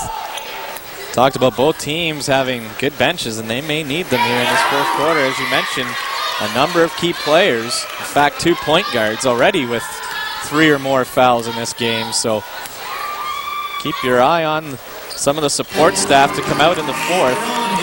11.4 seconds away from that are we. 55-49 for the Western Mustangs. Gallant passes it off to Tefano. She stops her dribble, gives it to Ebling, and we'll see another foul. So Ebling has had a number of chances from this free throw line alone in this quarter. It'd be interesting to take a look at the stats if we can get them after this quarter. Bit of problems with some of the officiating or the official scores technology, not the scores themselves. Can't fault them because they've been doing a great job all season long. We'll try and get you what the stats are, but if not, definitely a great deal of free throws shot by Ebling, and that will bring us to the end of the third quarter. 55-51, the Mustangs lead it. We will be back. Stay tuned to Mustangs basketball right here on Rogers Television, brought to you by Westgate Honda.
Welcome back to Alumni Hall. First quarter action in women's basketball. The Mustangs versus the Brock Badgers.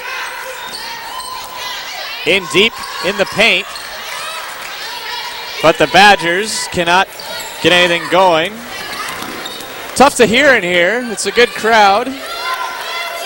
So it makes our broadcast vantage point as far as that goes a little difficult. But it's okay. It's not a bad thing when you have a good crowd That's right, behind the band's you. out. Trying to urge on the Mustangs. Trying to open things up here are the Badgers, who find themselves down by 4 in this game.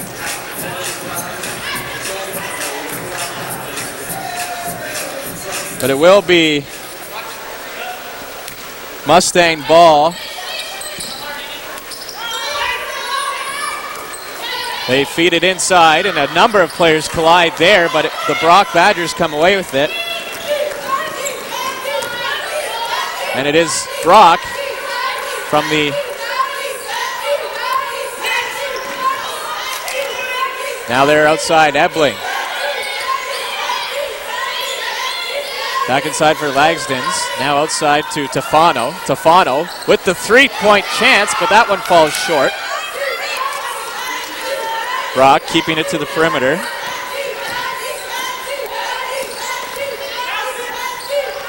Back out to Tafano. Now it's Gallant for a three-point chance. She drains it. That's a 3 by Gallant.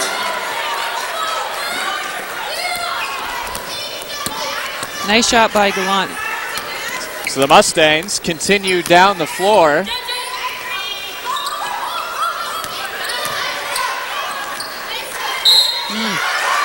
Great shot by Megan. And a nice job there.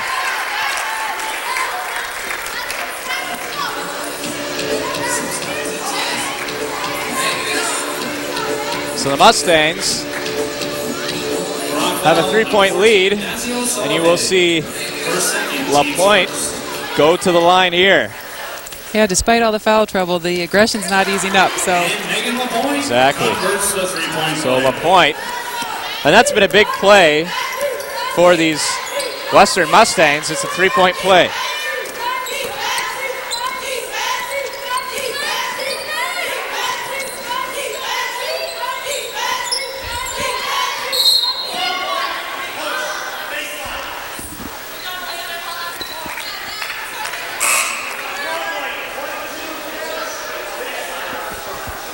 So it will be Mustang ball.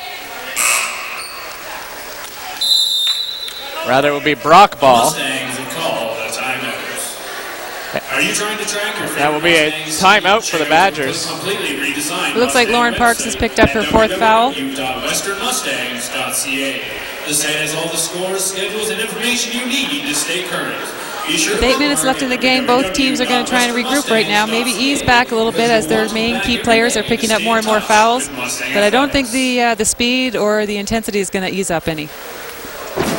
Well, the Mustangs lead by 4, but as you mentioned, it has been a little bit of a different fourth quarter to start with, as the Badgers have really been battling, but man, that three-point play, able to make the Badgers pay for their fouls, has been fantastic for the Western Mustangs. And no lead has been sacred yet, because as soon as one team gets one, we're following up with a three-point shot. So this is going to be, I think, straight down to the wire. That's right, very close game. And what a fantastic game to watch. 8:05 left in this basketball game. 58-54, the Mustangs lead it. On the previous play, Western foul by number 12, Lauren Parks. Take a look at another foul again to Parks. Something that you mentioned already, and we hate to have to mention it again, but it just has been the case this evening. Important Mustangs taking a number of fouls, and I doubt if we'll see Parks back on the floor for the rest of this game. Nice steal there by Lennox, who steps things up, dishes it off to Perron.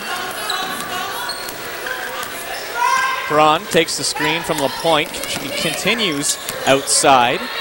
Now hands it off to Lennox. Lennox stops, shoots, and it goes in Nice after a little bit of hesitation. On the rim for 2. So the Mustangs holding their breath for a moment, but take a 6-point lead. Doesn't matter how it goes in, as long as it goes in. O'Sullivan trying to get things to drop for her team. Dishes it into Gallant. Gallant throws it up, and it will be a travel. Now that is a call perhaps I thought we should have seen in the third quarter. But this time, Mr. Christie is right there to make the correct call, as there was contact made, but the feet were moving before. Yeah, very fortunate for Western, because they could have easily picked up another foul there. So it will be the Mustangs, after that fortunate call, try and increase their point total to 62. Trying for 63, and here's Perron, she gets it! So Perron hits a big three, and finally the Mustangs able to fend off the Badgers and make them pay at the other end, creating the biggest gap of this basketball game where it counts in the fourth quarter. Ebling tries to answer with a three of her own, but can't do it, so we're inside 7. The Mustangs lead 63-54. And that was a huge shot by Nadine. The more she makes those, the more they'll have to concentrate her, and again, we'll just open up the inside for Western. Tofano now, a little bit of eagerness in her step, seeing that they need to answer the call, or perhaps this game will start to turn as the momentum has been steady on both sides to this point. Nice pass there to get away from Griffiths, and Ebling tries to go baseline.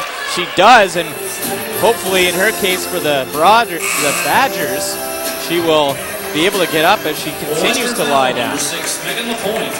And I think going forward, they're going to try and get the ball more and more in Ebling's hands. I mean, she finished off the first half with just 5 points, but she's picked it up considerably this second half. Certainly has. She is good for 7 free throws. That's 14 points. And we mentioned she's picked it up in the second half, and that's a big category right there. So we will see time being called once again as Brock almost a 10-point deficit. Once again, the largest of this basketball game, and that's how good it's been.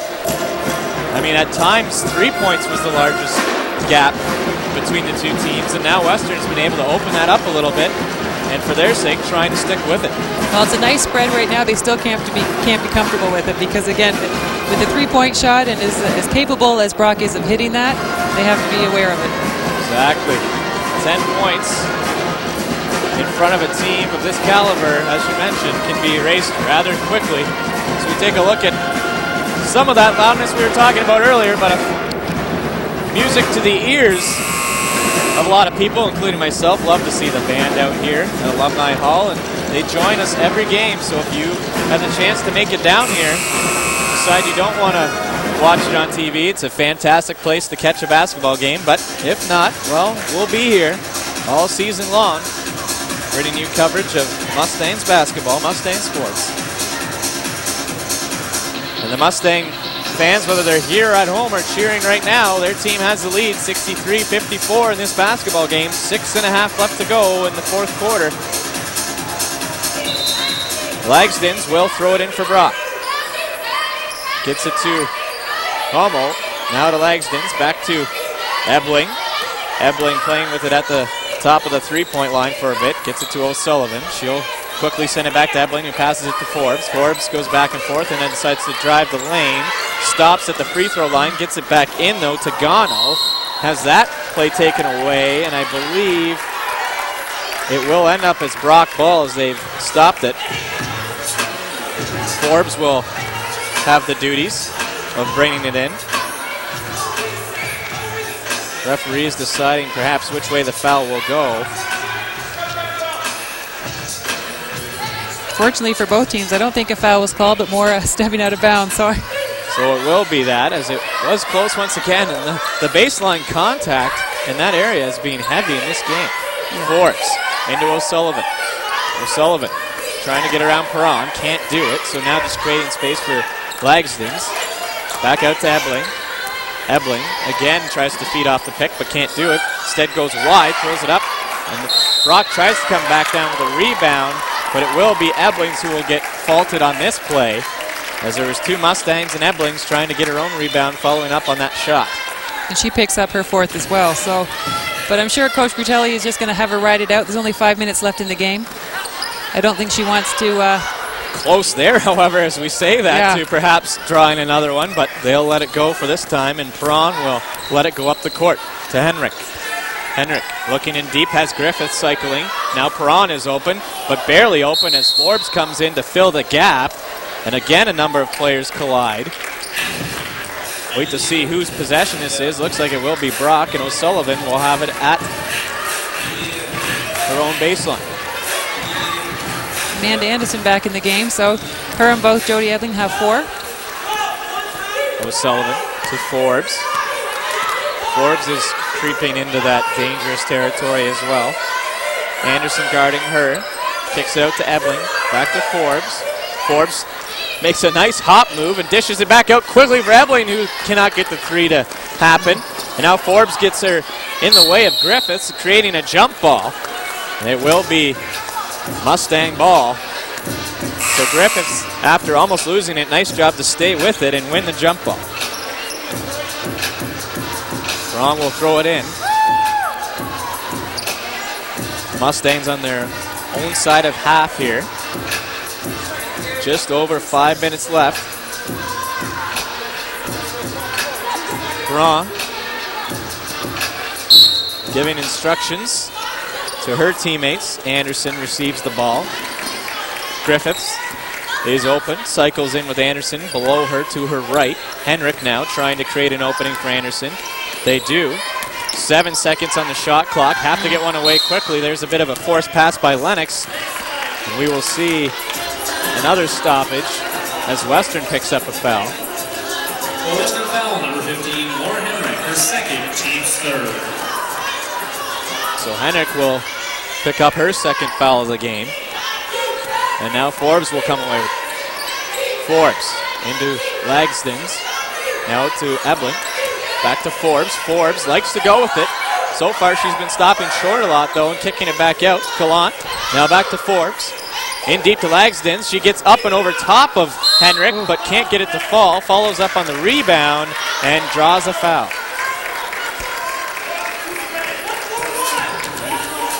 Block foul, number 12, Melena Lagston. Actually, she got Giving a offensive foul is what I meant to say.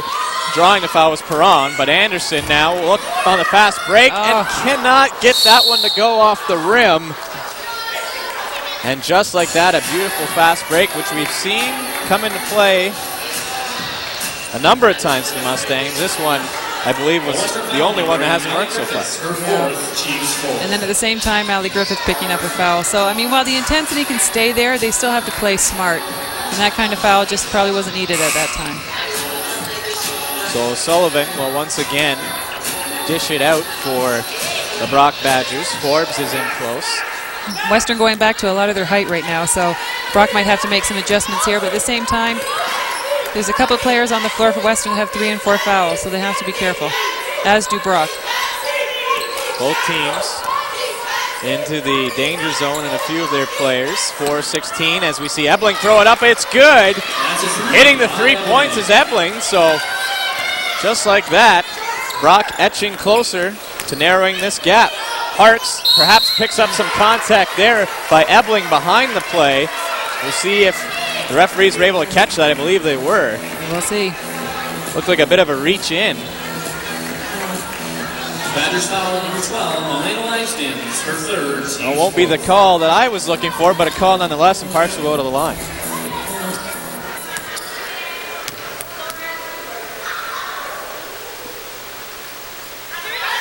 Parks hits the first one. Trying to go for 2 here.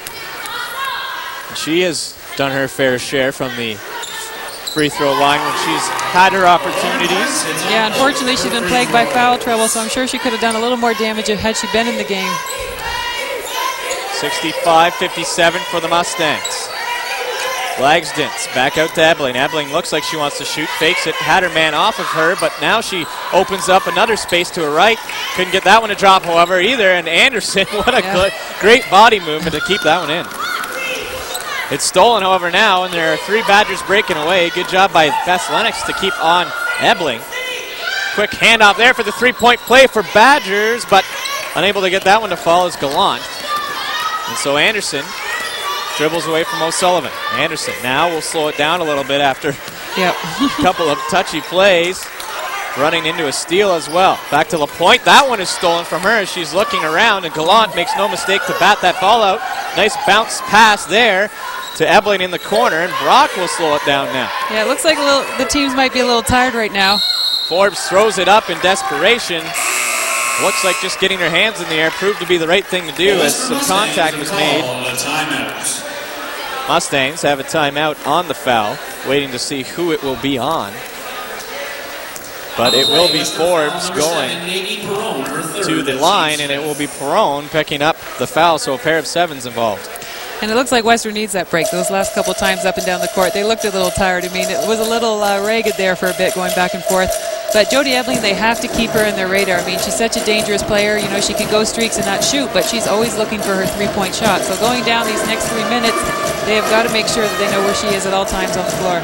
You could see on the last possession where she backed her man off, thought about shooting three perhaps, but then realized the right decision was to get it in deeper. But as you mentioned, looks like she just wants to unload from there. And with the game winding down, definitely still not a safe lead for the Mustangs, but it is still a lead. And so the Brock Badgers trying to battle back into this game with 3:05 left in the fourth quarter.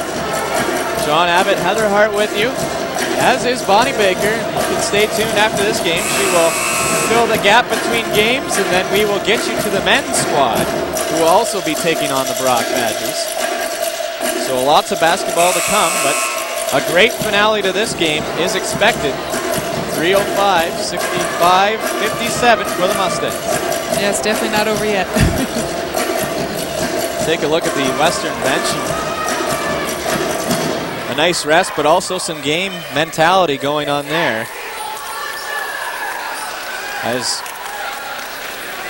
Perron picks up another foul, and Forbes will go to the line.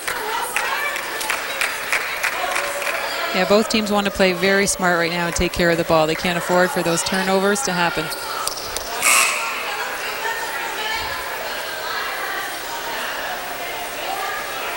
Forbes waiting for everyone to hold their spots.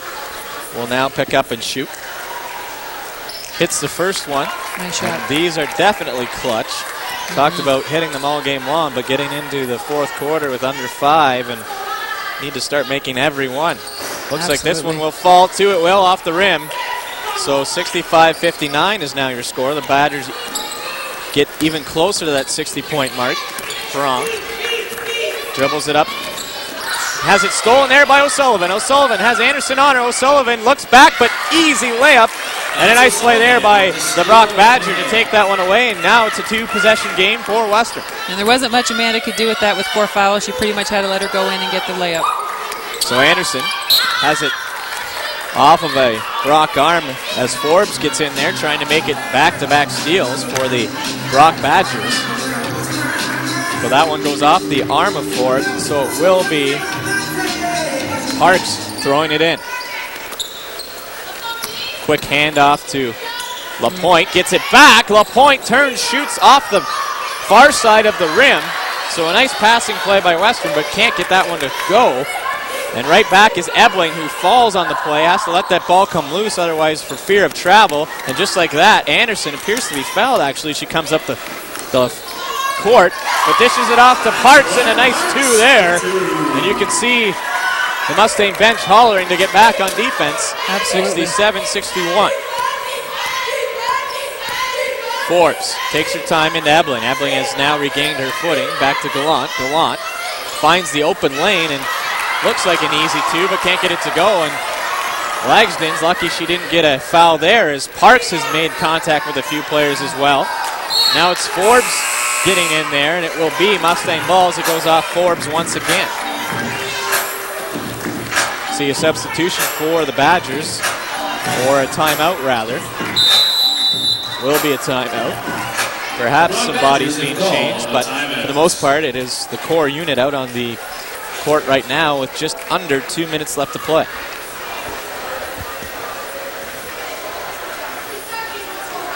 And this is where Brock has maintained, well, in the very few games that they haven't had a lead to the end, where they've been able to step it up and make it a game and even go the extra mile and win. Even though we were talking about them failing to do so against McMaster, this is where Brock really checks in, usually able to go the extra mile. And I think both teams probably have that in mind right now, just to try to make up for that loss on Saturday. So I think the core players that are on the floor now, pending a fifth foul, are going to be on there to the end. Absolutely. Western in a similar possession. Both these teams trying to get back into the winning column. Western has the lead right now, 67-61. Timeouts come to a close. Just under 2 minutes here in the fourth quarter. Brock sends out Forbes, Blagsdens, Ebeling, O'Sullivan, and Gallant. Western is yet to step onto the floor, but will most likely counter with the same girls that were on there, as we mentioned. Parks will play to the end, barring foul trouble, as will Anderson. Perron is still fairly good in that category, as is LaPointe and Lennox.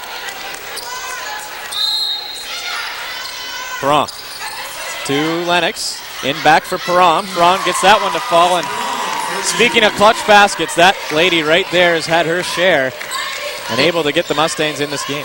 Yeah, she's come up big at some key moments.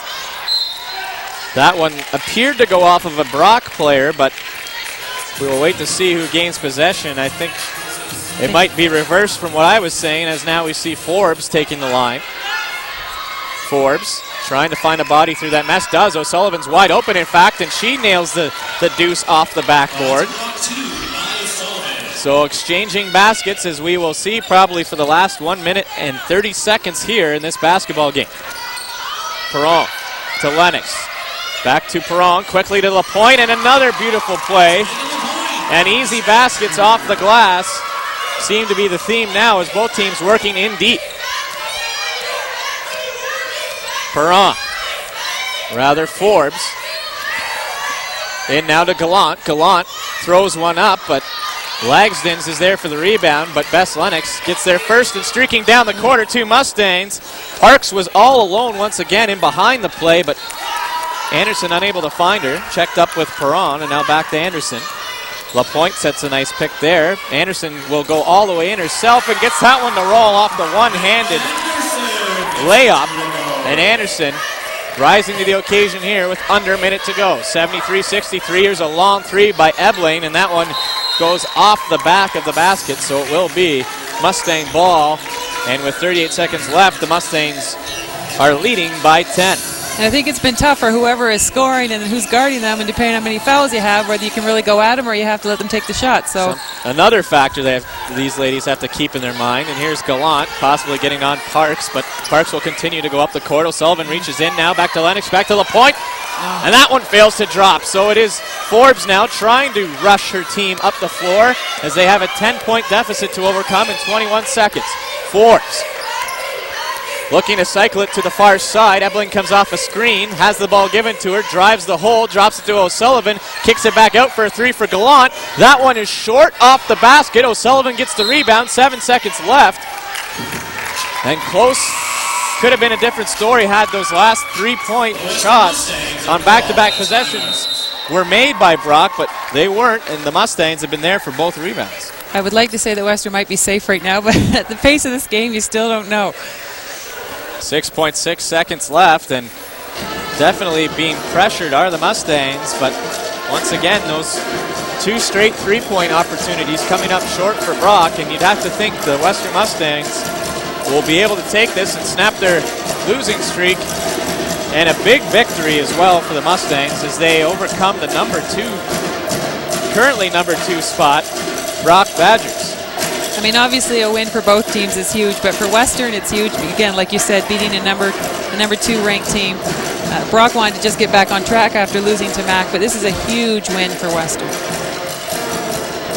So it will be the Badgers coming out of this timeout, looking for a quick bucket as they have it on the baseline.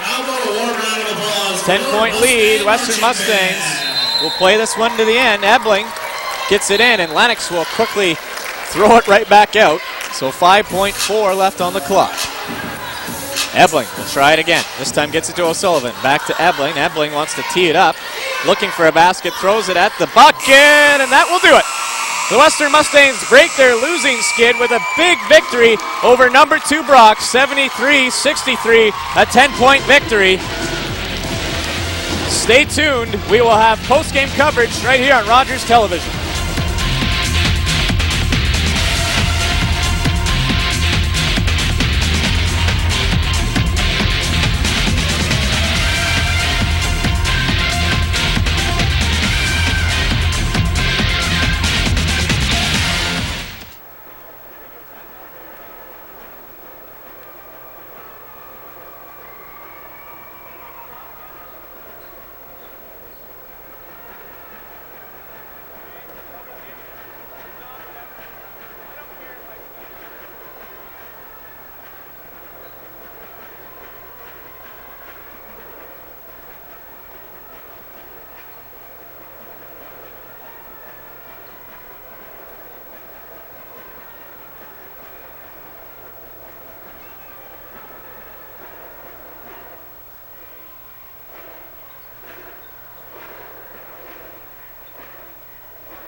Welcome back, everyone, to Alumni Hall, Rogers Television coverage of Mustang sports. Thanks so much for joining us. I'm now joined by Chris Critelli, the head coach for the women's Brock Badgers basketball team. Chris, tell us about this game tonight and what your thoughts were. Well, I think we were up against a very solid team. The Mustangs are very good this season. And I know they haven't won a lot of games. They have won a lot of games. They have a winning record, but they've had 4 losses. But, this is a team that I think that's going to improve over the course of the season. And, we're a veteran team and they're a young team, so our improvement's going to be minimal. But they're a solid team, so I'm not disappointed in a loss. We just got to know what to do to get better to beat them. Now, getting better to beat them, what do you think some of your weaknesses are right now that you need to improve on? Well, I think defensively, I think we're not very solid. I think we can press better, and I think we can play better one-on-one defense, and we're just not showing it yet. Don't know why, but we're just not showing our defense. And on the positive side of things, what do you think some of your strengths are as a team? Well, I think we have a lot of ability to score. Anybody can score on our team, and I think we play as a unit. I think we're very tenacious. I mean, we're not as talented as Western, and we hung in a game. And, so I'm pleased that they come to the court with a lot of heart. Do you think that the time off over Christmas had anything to do with the results here tonight? No, not at all. Were you holding practices over Christmas? Or? Yes. Yes. And how did the practices go for your team? Practices were good, and we played 3 solid teams. I mean, we had out of our last 4 games, we played the top 3 in the country. So, I mean, we've had some great competition. So it prepared us well. I mean, it's all about what happens in the end of February, beginning of March, and that's what we're aiming at. Now, you're a very well-experienced coach. How does this team compare? I'm glad you didn't say old. How does this team compare to other teams that you've coached over the years? Well, this is one of my most favorite teams I've ever coached. They're together, they work hard, they give me everything they've got. I mean, I've got a star in Abilene and a star in Lagston's, but everybody else, they're just great workhorses, and I love being around them and really enjoy coaching them. Now, we saw your team out here tonight in somebody else's shorts. Just forgetting the shorts, does that have any sort of mental effect on the team at all, or are they really focused for the game? Well, if anything, it might rile them up because no one likes purple at Brock. I'm sure it definitely made them work a little harder here tonight. What's a perfect game day like for you and your team? A perfect game day? Yeah, in preparation. A win. In preparation after the game, what sort of things, what do you like to do to prepare for the game? Well, if we're at home, we like to have a pregame meal and we do it together as a team. If we're on the road, I'm sure everybody has their own routine, but on road trips you just get on the bus and usually they sleep and I do a little work, but there's really no routine on a road trip that works, that helps you come off a bus trip like this and play well. But certainly at home, everybody has their routine, and mine personally is, right before the game, I go home, usually eat something and try to relax and not get too nervous, because I've been at this 25 years and I still get nervous before games. Well, I think it's important to get nervous. It means you're passionate about it, right? Maybe, I hope so. What's something that's most challenging for you as a coach? I think what's most challenging is trying to always be doing the right thing for everybody out there. You're dealing with young student athletes, and I've always got to keep myself in check that I'm doing the right thing for them. And I find that as a challenge because it's important that they come first and you do good by them. Well, thanks so much for joining us. I know you want to get back to your team. Chris Vitale, everyone, the head coach for the Brock Badgers. We're right back with more coverage right after this break.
Welcome back, everyone. I'm Bonnie Baker here on Rogers Television's coverage of Mustang sports.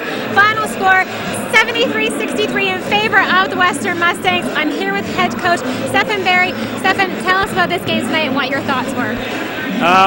Well, we came off a pretty disappointing loss on Saturday to Guelph. We felt like we had played such a good first half and let it get away in the second half that the kids were motivated all week. So tonight we came in sort of knowing that, it was going to take a full 40-minute effort and true to form, it's exactly what it took. We're down in the first half and the second half was very tight, and, had we kind of had longer lapses and if we would have not played as well for those stretches, things could have gone the other way. So we're really happy with the fact that the kids played more or less, a full game, obviously with some mistakes that we need to work on, but in terms of their effort and what they brought, that never really wavered. And it was probably, what made the difference for us getting the win in the end. You were mentioning to me in the break that in the locker room, in your intermission, you were reminding the girls of what happened in Guelph. That you guys were ahead, and Guelph came back on strong. What do you think that talk? What effect do you think that talk had on them today? Well, the talk was simply about, as you get to this level, nothing is ever decided in the first half, and good teams are the ones that really are able to finish out games when they're ahead in the second half and come back when they're down in the second half. So, if we're going to strive to be that kind of team, then we got to deal with whatever happened in the first half. You put it behind you, and it was we were down, I think 39-35 or 39-34, so it was a 2-possession game. We knew we were right there, and we kind of considered it. It's a new game now, 0-0, and if you go out and you win the second half, you're going to be in a good spot at the end of the game in the last 2 minutes to get it done. If you're going to, kind of concede, then obviously those teams struggle a lot. So I'm glad the kids showed some character and some grit in the second half. And you mentioned earlier that there were definitely things that you guys needed to work on as a team. What are some of those things you'll be working on in your next practices coming up? Well, there's a lot of things. I mean, turnovers are still a problem for us, and we are getting better.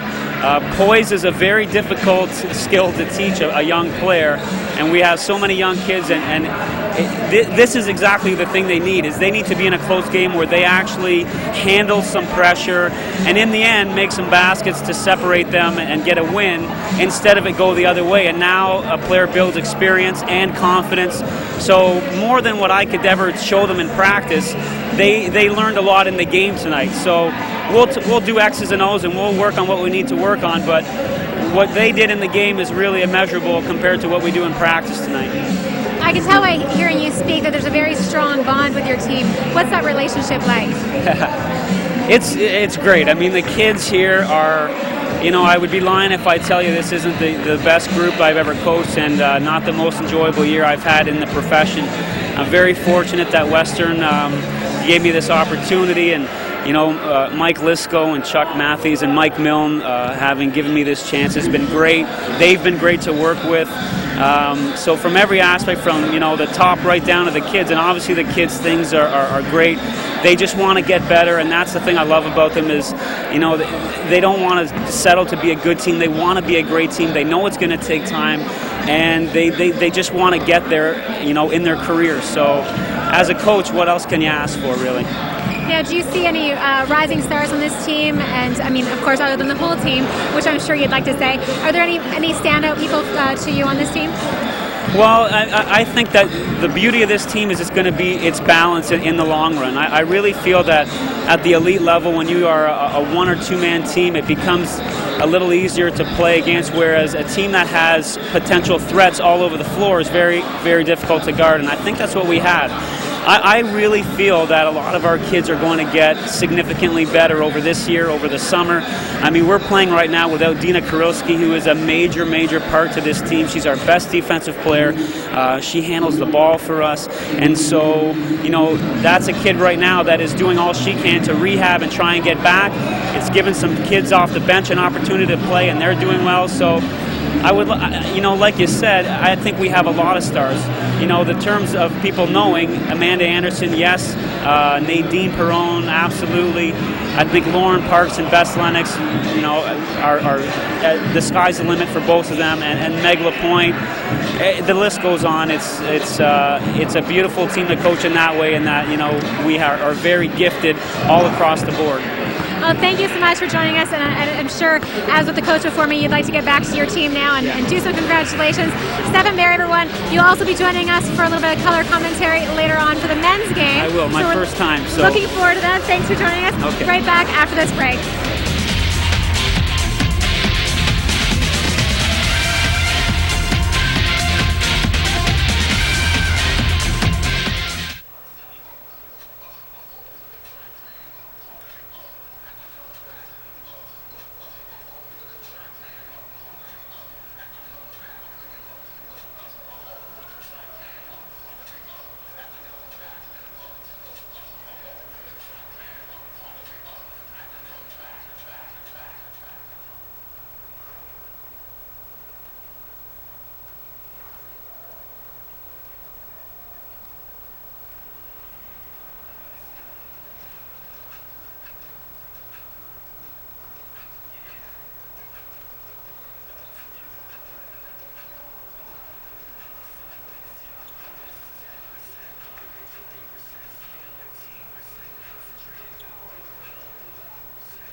back, everyone. We're here at Alumni Hall.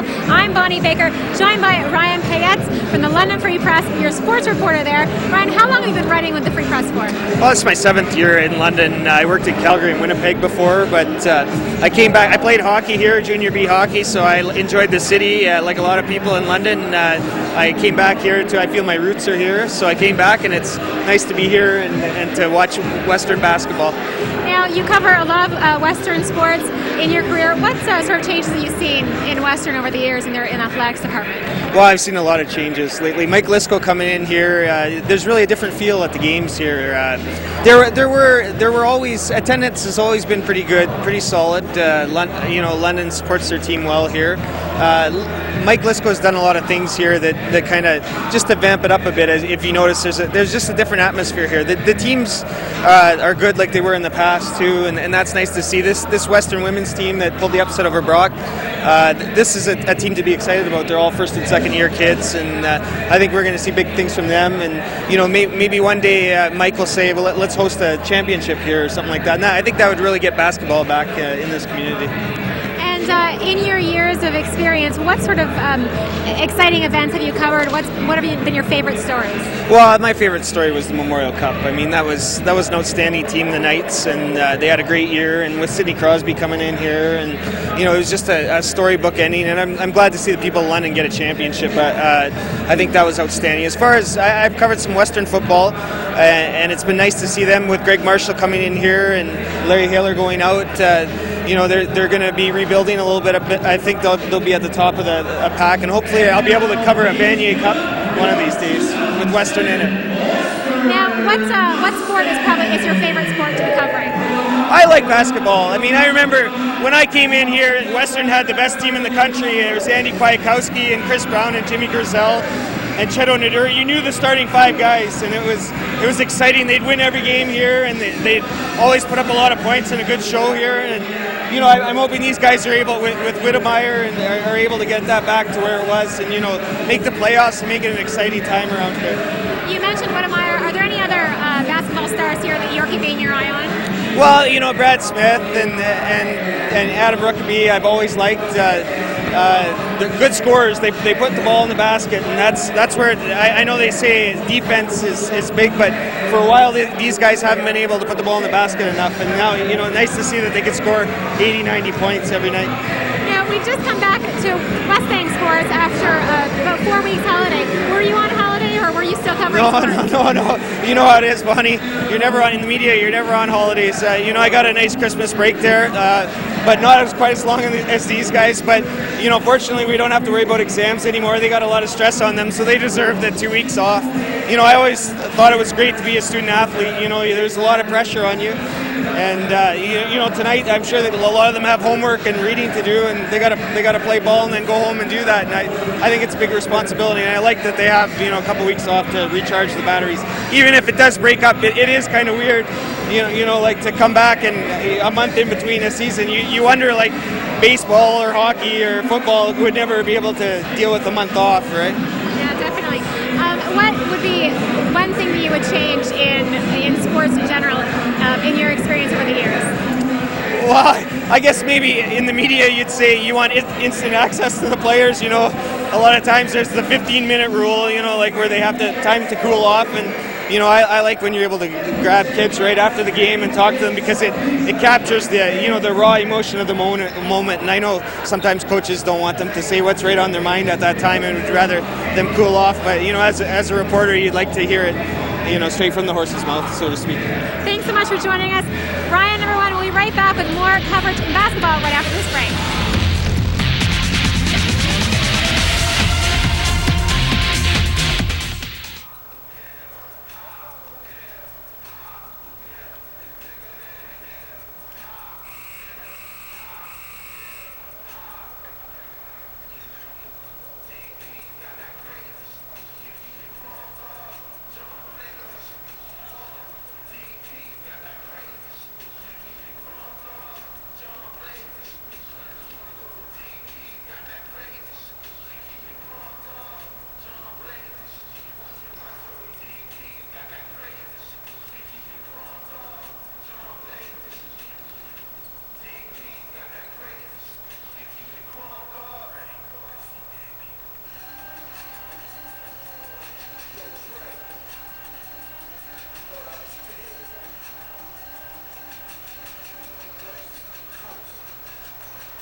joined by John Abbott. We're here at Alumni Hall in London, Ontario, where the Western Mustangs are facing off against the Brock Badgers in men's basketball tonight. We tried to get an interview earlier with John, but he had to rush off and get to work. John, what are your thoughts on the men's basketball teams here tonight? Let's start with Brock. Well, Brock, they have some big players. It's going to contest to the size of Western, who is also a relatively large team, and Brock sitting a couple points ahead of Western in their division. So a game that Brock wants to win as badly as Western does. Western coming off of a loss of their own, so trying to battle up in the division will be the Western Mustangs, and looking for the same result are the Mustangs as their women's game previous to this, as women had just beat the Brock Badgers. So the Western Mustangs look for a big game out of Danny Gion. He had a fantastic game in the loss to Guelph, so look for more good play from him. And it'll be up to the starting five, I think, from both sides. It'll be a big factor up to the 5 men that are on the court. What do you think some of the strengths are of this men's basketball team? Well, Western has great outside shooting, and then again they have their big men, and Wiedemeyer will be a factor, definitely, as he always is. Alan Perron, you can go on and on. Matt Curtis, they seem to be able to get it done in a lot of different categories, and I think that's a strength for Western. And what about the style of coaching? How do you feel about the coaching that goes on here? I think Mr. Campbell's doing a great job, and you can thank him as well for bringing in 2 good players for next season. We'll talk a little bit more about that in the broadcast, but what can you say of the Western Mustangs? They're in every game, and you can credit that to the players and their coaching. All right, thanks, John. We're going to go to break. We're going to start with our national anthem, and we'll get back to you at the desk. All right, glad to be here. Thanks. Thanks, John.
Television coverage of Mustang sports. I'm Bonnie Baker.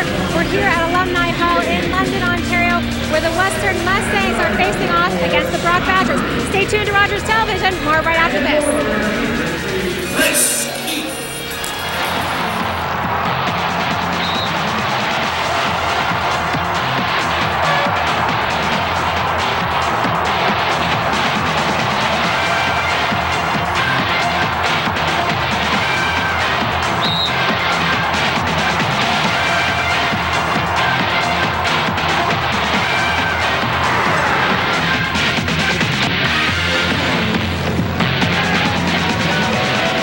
Thanks for joining us, everyone. We're here at Alumni Hall. The Brock Badgers face off against the Western Mustangs in basketball, men's basketball action rather.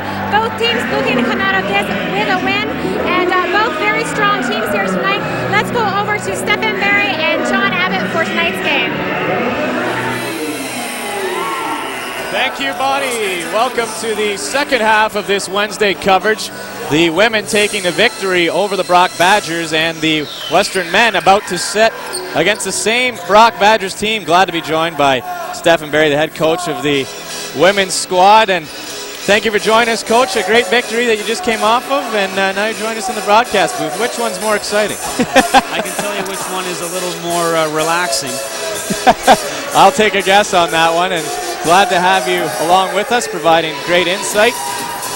Very happy to be here. The men's game and what should be another great entertaining game. The women's game seemed to go back and forth a lot, and your team able to prevail with just over